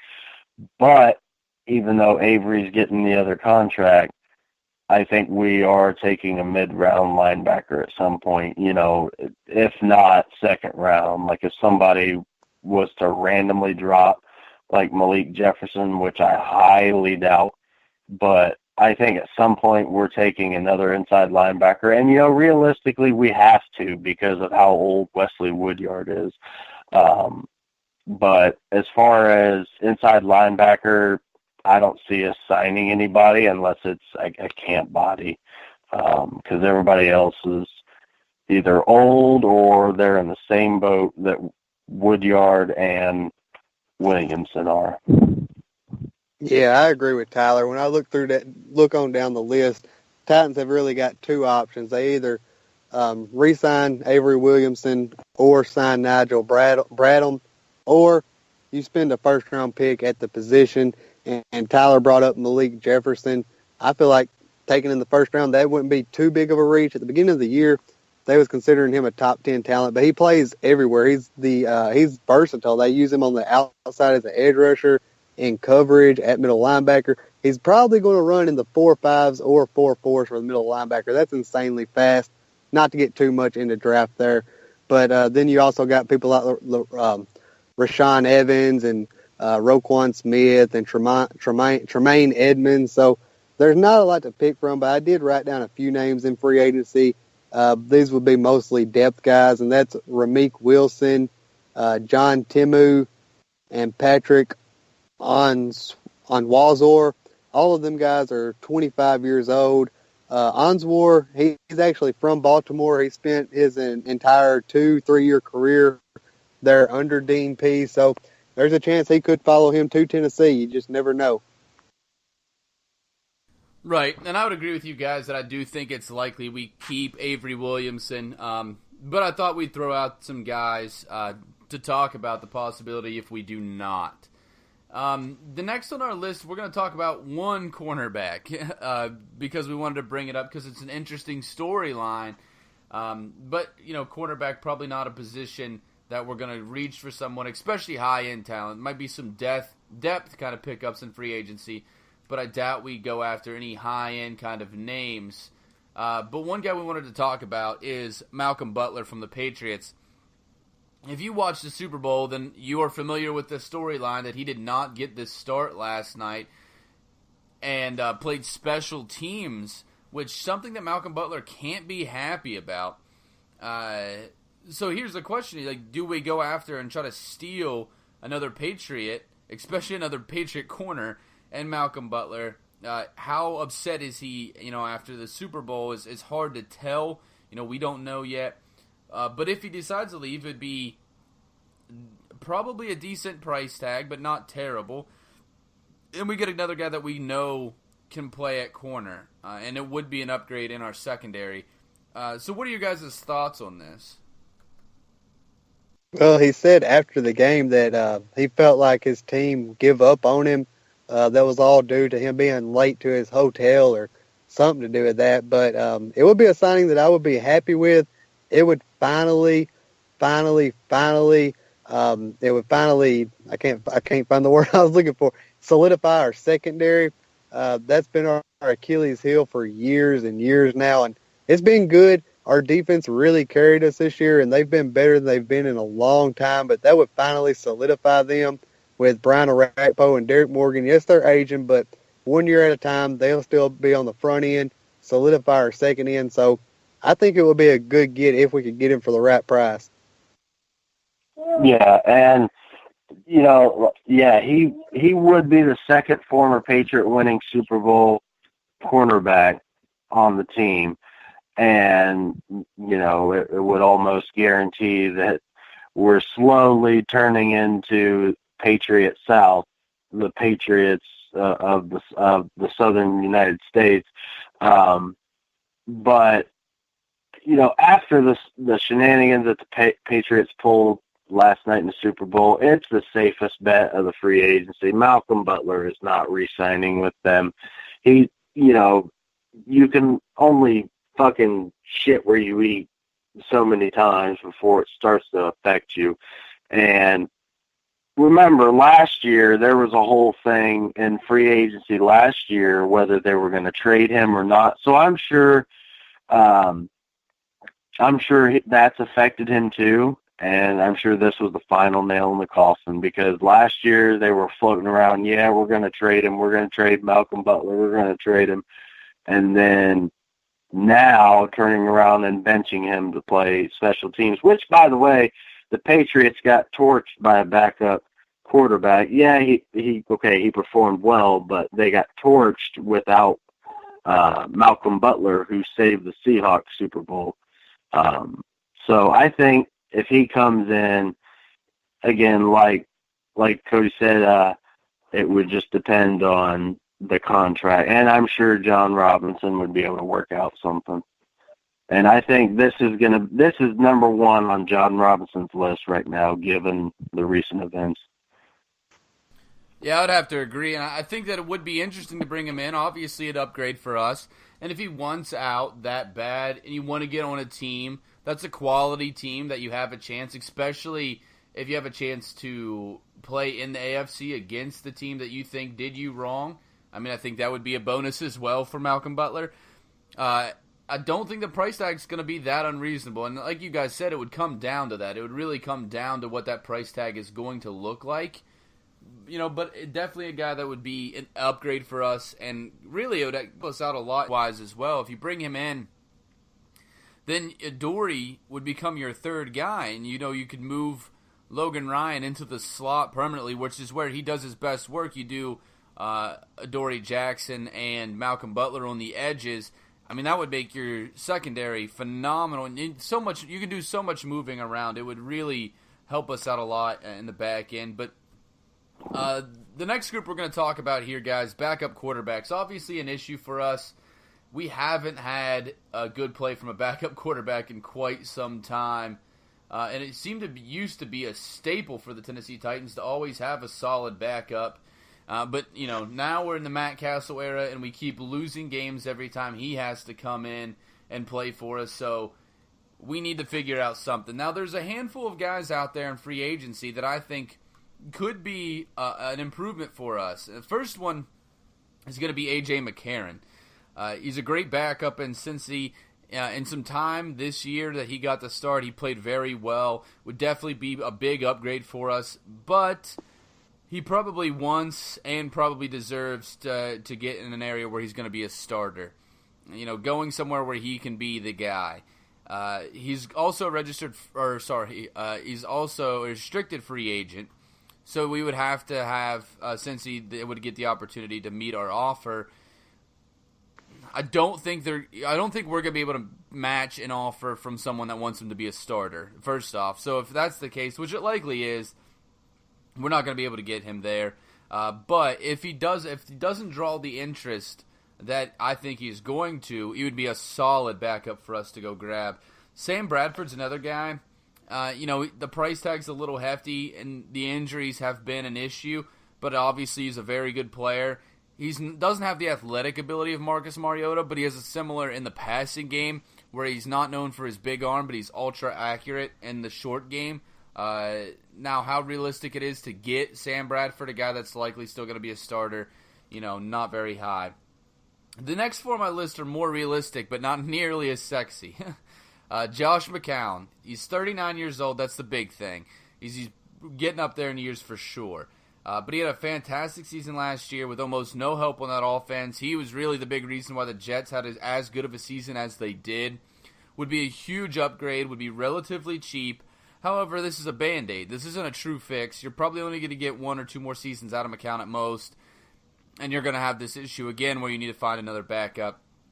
But if you draft a guy late that you think that you can, polish into something, this would be a great pickup to go get McCown as your backup for a couple years or a year just so you can polish that next guy up so he can be a long-term backup for Marcus Mariota. Geno Smith's another guy. Injuries and the inability to really understand a playbook has hurt Smith. We've seen glimpses of him where he looks fantastic, but those are just glimpses. He's going to be really cheap, but the question becomes, is it really truly an upgrade? The next two are guys that I think would be an upgrade, probably not popular picks. Matt Moore is the first one. He's probably been the best backup quarterback in the league for years now. He's 34, so longevity is going to be a big question. But he's a guy that would be an immediate upgrade. He's not going to be very expensive. He's a guy that is not going to take over games, but he can come in and finish off a game for you for sure. And the next one I know people are going to groan, and that's Ryan Fitzpatrick. We saw Fitzpatrick have a magic season, then a tragic season, hence the nicknames he earned. But last year with the Bucs as a backup, he looked pretty solid, coming up for Winston. He's a cheap upgrade. He's 35, though, so he's another guy that age is going to be a factor. But he's a guy that is going to come in for cheap.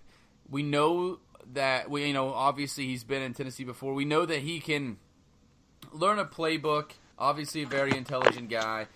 And I think he's also a guy that would be a big upgrade over Matt Castle and probably just as cheap. So what are your thoughts on those guys, and who are some other guys maybe that you guys are looking at in free agency for a backup?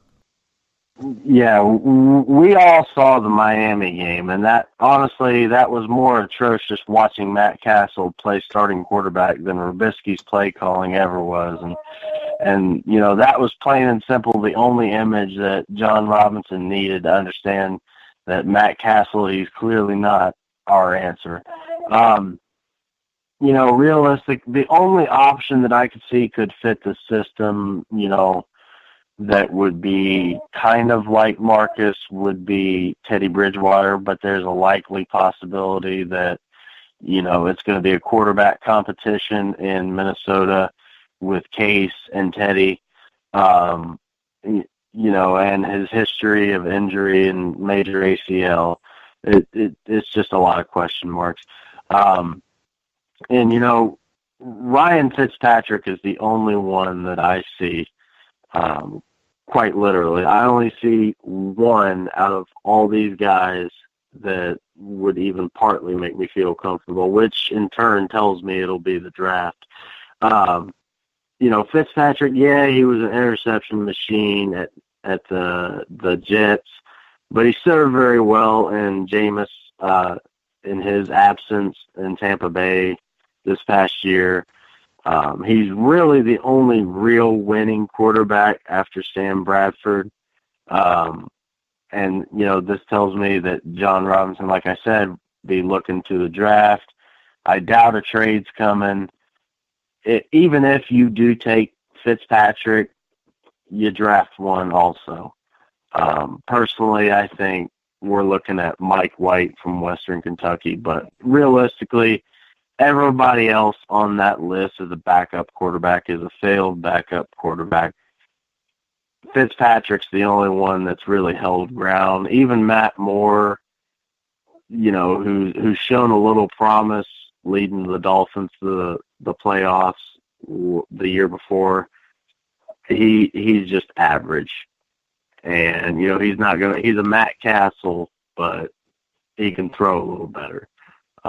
So frankly, it's either Fitzpatrick or go to the draft, especially targeting that Mike White kid who played in the Senior Bowl. One thing I will say about Matt Moore, he's the most popular backup quarterback ever of all time. I also had Geno Smith on my list, given his athleticism. do a lot of the same things Marcus can do, but still ball security and learning the playbook, that is a big issue for him. Another guy on my list is Tyler Bray from the Kansas City Chiefs, and I feel like they're probably going to retain him given they traded Alex Smith, but we haven't seen much from him. What we have seen has been pretty decent. He's 25 years old, takes care of the football. He's got some sneaky athleticism to him. He doesn't look all that fast when he's running with it, but he's a little bit slippery. He needs to make quicker anticipations given he's a backup. But like I said, he's only 25 years old, and he could turn into that long-term solution. Another guy, somebody that everybody's going to hate when I say it, and that's Mark Sanchez. He's got some athleticism to him as well, but he definitely has to take care of the ball. But what he has shown is he's basically Blake Bortles with a different play style. As long as he's got a defense that can carry him, he can get you to the AFC Championship game. And the last guy on my list is someone who's currently on a roster but is going to get cut, and that is Mike Glennon. It only makes financial sense for them to cut him. They signed him to a big deal, but they also signed him to a deal that they could get out of anytime they wanted to. He's proven that he can win you a few games. Of course, he's not an athletic guy. He's not going to take off and run with it, but at 6'7", he can see over everybody, or he may even be 6'8". He can see over everybody and make all the throws as long as he can fix his accuracy. And still, he's a young guy too, so he could turn into a long-term backup answer. Right, and you bring up like a lot of guys, that definitely, like Mike Glennon, especially if he becomes a free agent, would be a great pickup. A guy that we know is going to be a solid backup. I think that we will go to the draft looking for somebody, but the thing is how early are you going to draft a quarterback? Are we going to try to make, take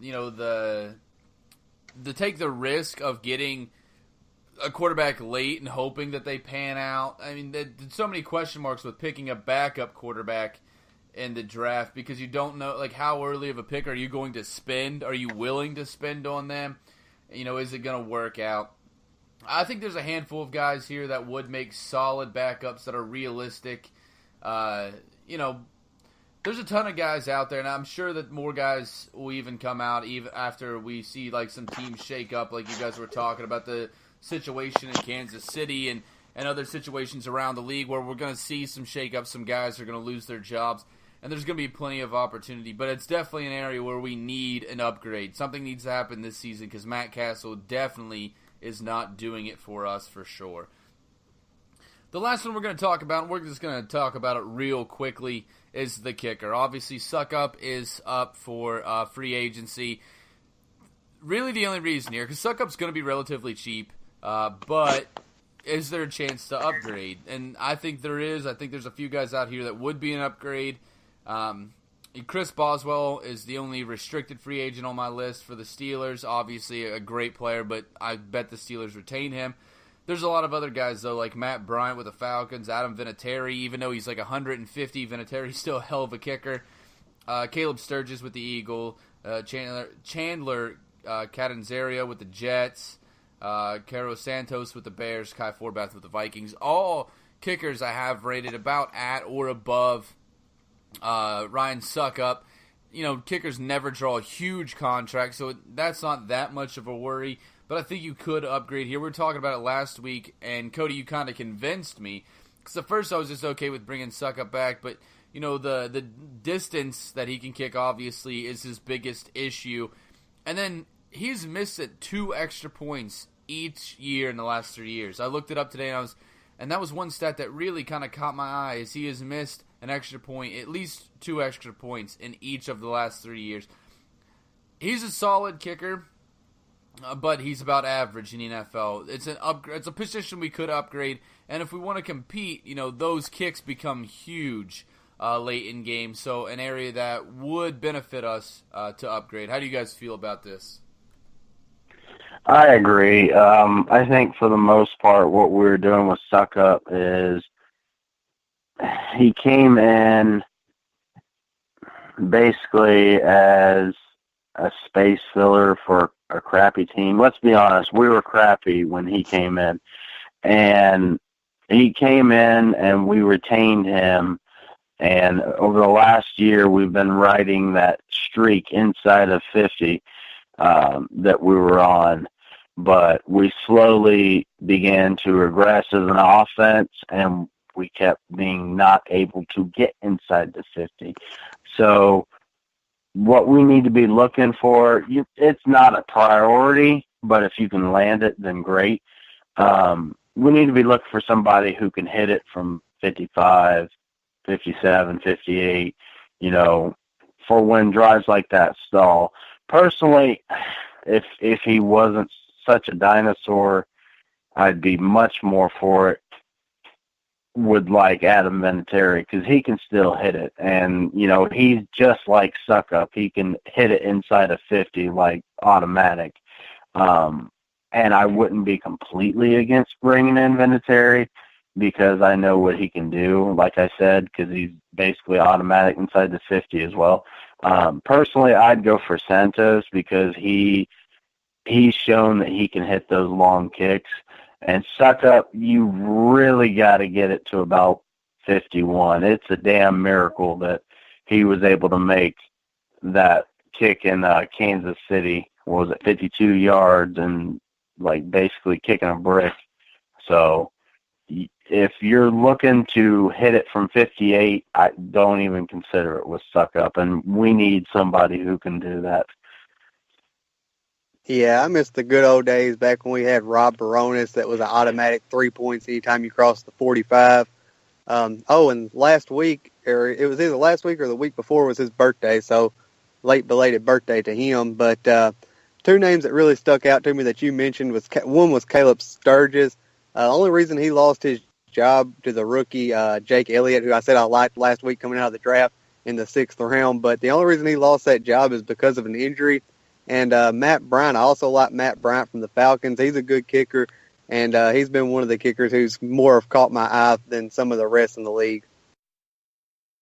Yeah, Matt Bryant's probably the one I like the most, to be honest. He's ultra accurate. He has a cannon for a leg. I saw a thing, I believe he was 9 for 10 from kicks beyond 50 yards last season, if I'm not mistaken. It was either 8 for 10 or 9 for 10, which even 8 for 10 is fantastic. I mean, that is unbelievably good when you're kicking from distance and you're hitting them that often. The one problem, though, and if you're not familiar with kickers, it might not be obvious to you, a lot of these big-name kickers have one thing in common, and that's they kick in domes. And will Matt Bryant want to come and play on a team that plays outdoors most of their games? And it's not like Tennessee's known to be, a windy, crazy environment for kickers like Pittsburgh or Seattle is, but it is, far different from kicking in a dome. It's a lot easier to kick in a dome. So will these guys, kind of risk being these all-time great at the kicking position, by shifting into a dome or shifting away from a dome is also going to be a factor for a lot of them. It's definitely something that kickers take into mind when they pick where they want to go next. Is, can I kick in a dome where I never have to face any wind?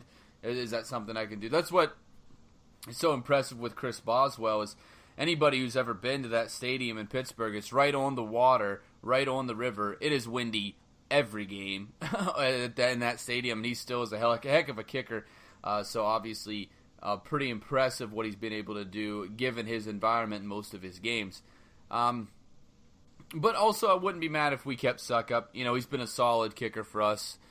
So it wouldn't bother me. And obviously, like Cody said, definitely missed those days with Rob Baronis. Even before that, too, with Del Greco, wasn't quite the kicker that Baronis was, but was still a hell of a kicker. Not something we've had to worry about very often as Titans fans is, who's our kicker and how good they are. But definitely a position that we can't afford to we have, and kickers not drawing big contracts anyway. But that's about all we have in free agency. Now, I was going to ask one question, guys, to wrap this up. If you had to pick 3 guys from any position grouping that you would want the Titans to go after in free agency, given what you think we're going to do in the draft, and how much money we have to work with. If you had to pick 3 guys for Tennessee to go after in this free agency, who would you pick? Well, first for me would have to be Malcolm Butler. Bringing him in would solidify our secondary. bringing him in also would negate any automatic look towards Adoree Jackson. Because if you look at Adoree Jackson, his Pro Football Focus rating was like an 83 for the year or something like that, which is actually really good, especially for a rookie. If you get Malcolm Butler, Logan Ryan, and Adoree Jackson in a nickel package, which is 3 wide receiver sets are run mostly in the NFL now, if you get those 3 on the field, Big Ben, Brady, if Big Ben comes back, Tom Brady, et cetera, all those quarterbacks, they're not going to, already know who they're going to throw it to pre-snap. So they're actually going to have to work versus us for once. So Malcolm Butler would definitely be priority number 1. Priority number 2, and we haven't talked about this group today, Trey Burton. Trey Burton, the tight end from Philadelphia. He's set to become a free agent. He would be great. His only downside is he's overshadowed by Zach Ertz. He's extremely athletic, makes him a real good receiving threat, and obviously he can block because the Eagles were running all over the Patriots last night. We all know we drafted Jonnu, but Jonnu got hurt. So, that remains to still be in the spectacle there. Trey could become Delaney's workout partner and basically become the Frank and Aaron of our time, Frank Wycheck and Aaron Kinney. At the very least, I'd feel much better about our tight end rotation if it were Walker, Burton, and Smith, as opposed to Supernaw involved anywhere in that mess. And my third would have to be Trey Boston, a safety. Denoris Cersei, I think he's scheduled to, I think his contract's running up. I don't think he'll be back with us. And Denoris was our coverage safety. If you can call Denoris that. Cyprian, he's still going to earn his money, basically being our linebacker in the secondary, which actually falls good into Boston's play. Trey Boston has missed tackles from time to time, but he is extremely excellent in pass coverage, which Cyprian lacks. So you're throwing out one Denoris Cersei, and then you're bringing in a better Denoris Cersei, basically. So I've got a cornerback in Malcolm Butler at 1. I've got a tight end, Trey Burton, at 2. And then 3, I've got a strong safety in Trey Boston replacing Denoris Cersei. I like that. Me, bearing in mind about our salary cap, about what this draft class looks like and how our roster looks, the first thing I'm going to do is I'm going to get the steal of the free agency class, and I'm going to sign Bryce Butler, 6'3", 4.3 speed wide receiver. And then next, after that, I'm going to take Jeremiah Atachu, the edge rusher. Now, he's not going to be overly expensive, but he's not going to be cheap either. But he is young, and he can he's mostly what he's going to be, but he can learn some more tricks of the trade there in behind Brian Arakpo and Derek Morgan, while also playing a key piece on our defense. And lastly, I'm going with Bryce, Malcolm Butler as well. I keep wanting to say Bryce Butler and Malcolm Butler together, but I'm going to take Malcolm Butler as well. And I will say this, I wouldn't mind paying him that $8 million that we cut Jason McCourty over because he wouldn't come off of it. I think he's good enough that we can pay him that $8 million. And just like Tyler said, with Logan Ryan, Malcolm Butler, and Adoree Jackson all on the field, it's going to be hard to throw against us. Also, you got Kevin Byard behind that, who's liable to intercept any ball you throw his way. And the Patriots have already proven you can win a Super Bowl with Malcolm Butler and Logan Ryan starting in your secondary. Yeah, and I'm all for giving that $8 million, like you said, of Jason McCourty's to him, because here's the big difference. Malcolm Butler has won a Super Bowl, literally won a Super Bowl himself on the 1-yard line. Jason McCourty hasn't even made the playoffs. Wait, I think he did 1 year. Was he on the team in 2008? I can't remember. I don't think so. I think he was in the 2009 draft class. Then he hasn't made the playoffs. I couldn't remember if he was on the team in 2008 or not. I think yeah. Yeah, I think those are both really solid lists. To start off, I went with Malcolm Butler too, as well as mine. And I'd like to get him cheaper than that $8 million contract, but I would be all right with us giving that to him. He has been a very solid corner, but I'd like to get him a little bit cheaper than that, especially because I do want to go after one big-ticket guy, and that's going to be Andrew Norwell, guard from the Panthers. I think you bring him in. You're probably going to start him at the left and move Spain to the right. I think Spain would be just fine in that position. I think that they're both better on the left side, but I think that both would be very adequate on the right. I think immediately you have the best offensive line in the league if you do that. But also with Malcolm Butler, bringing him in, you have to consider as well, next year we're going to see Andrew Luck again. We're going to see Deshaun Watson again.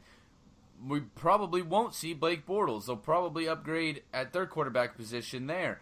So it's going to be a lot tougher in our division to defend against the pass when you get a lot better passers back next year. It's not going to be facing Tom Savage and whoever Luck's backup is at the time and Blake Bortles every year. It's going to be a better crop of quarterbacks. So definitely an upgrade at the secondary is very defensible.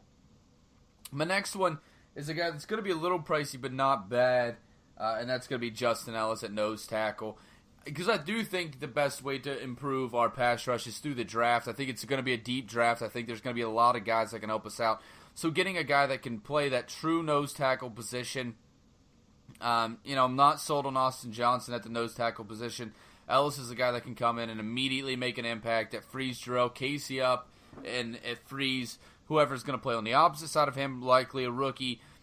And then you can do so much more. When you have a guy that's going to be that gap swallower that demands a double team, it allows you to do so much more with the back half, especially a guy, too, that is disruptive in the running game. Now, obviously, he's not a guy that's disruptive in the passing game, but Ellis is a guy that can dominate in the running game. That makes the linebacker's job easier. And then you can start to move away from these linebackers that are just built to shut down the run, and you can get linebackers that are better in coverage when you have a guy like that. Wesley Woodyard and Avery Williamson were a necessity for us because we haven't for a long time had a true nose tackle that can swallow the inside of the line. That's why you have to have linebackers that are great against the run. It's because we don't have that guy. If we get rid of Sylvester Williams and get a guy like Ellis, I think it would be an immediate upgrade. I think it would really help out our team and really expand our playbook a lot. So that would be my three, but I think you guys came up with great lists as well. That's about all the show that we have. I want to thank Cody and Tyler for coming on the show with me today. It was a lot of fun talking to you guys, a lot of fun talking about free agency. Hey, before we get out of here, I got one question for Tyler. Yeah. I'm going to ask you what Ryan asked me last week. Are you willing to go on the record and declare the Tennessee Titans 2019 Super Bowl champions? Yeah. Yeah, I will. I'll go on the record. Maybe he's a bigger fan than me. Yeah, Cody I'll go on the record. I'll go on the record. I won't go so far as to get a friggin' tattoo. But, that was my next question. Are you going to get the tattoo on the forearm? Come on, I ain't Tyler. doing that. No, because transitioning from a 2019 to 2020 is a little bit harder. A little bit harder to make on a tattue. Yeah, well, in all fairness, I told him I'd love to, but I wouldn't. All right. So you heard it here first. Tyler Musson's gonna get a tattoo soon for the championship that we're gonna win. But thanks, guys, a lot for coming on. I had a lot of fun talking to you guys. Hopefully, we can get you both back on the show here soon. I plan to do a lot of draft stuff with you guys because I know you're both very involved with the NFL draft. Both like covering it a lot, so definitely gonna have you on for those. So thanks a lot, Cody Milholen. You can find his writings everywhere.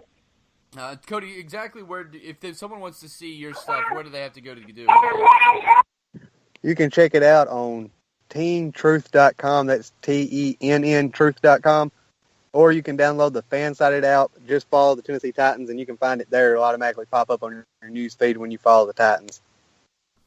Awesome. And Cody writes some great stuff. Tyler, at least get Tyler's Twitter name out there because he is worth the follow. Just watching him berate players from teams that we hate is the most fun you can have on Twitter. Twitter name is Twitter/Broken Arrow, and it's spelled BROKAN_ARR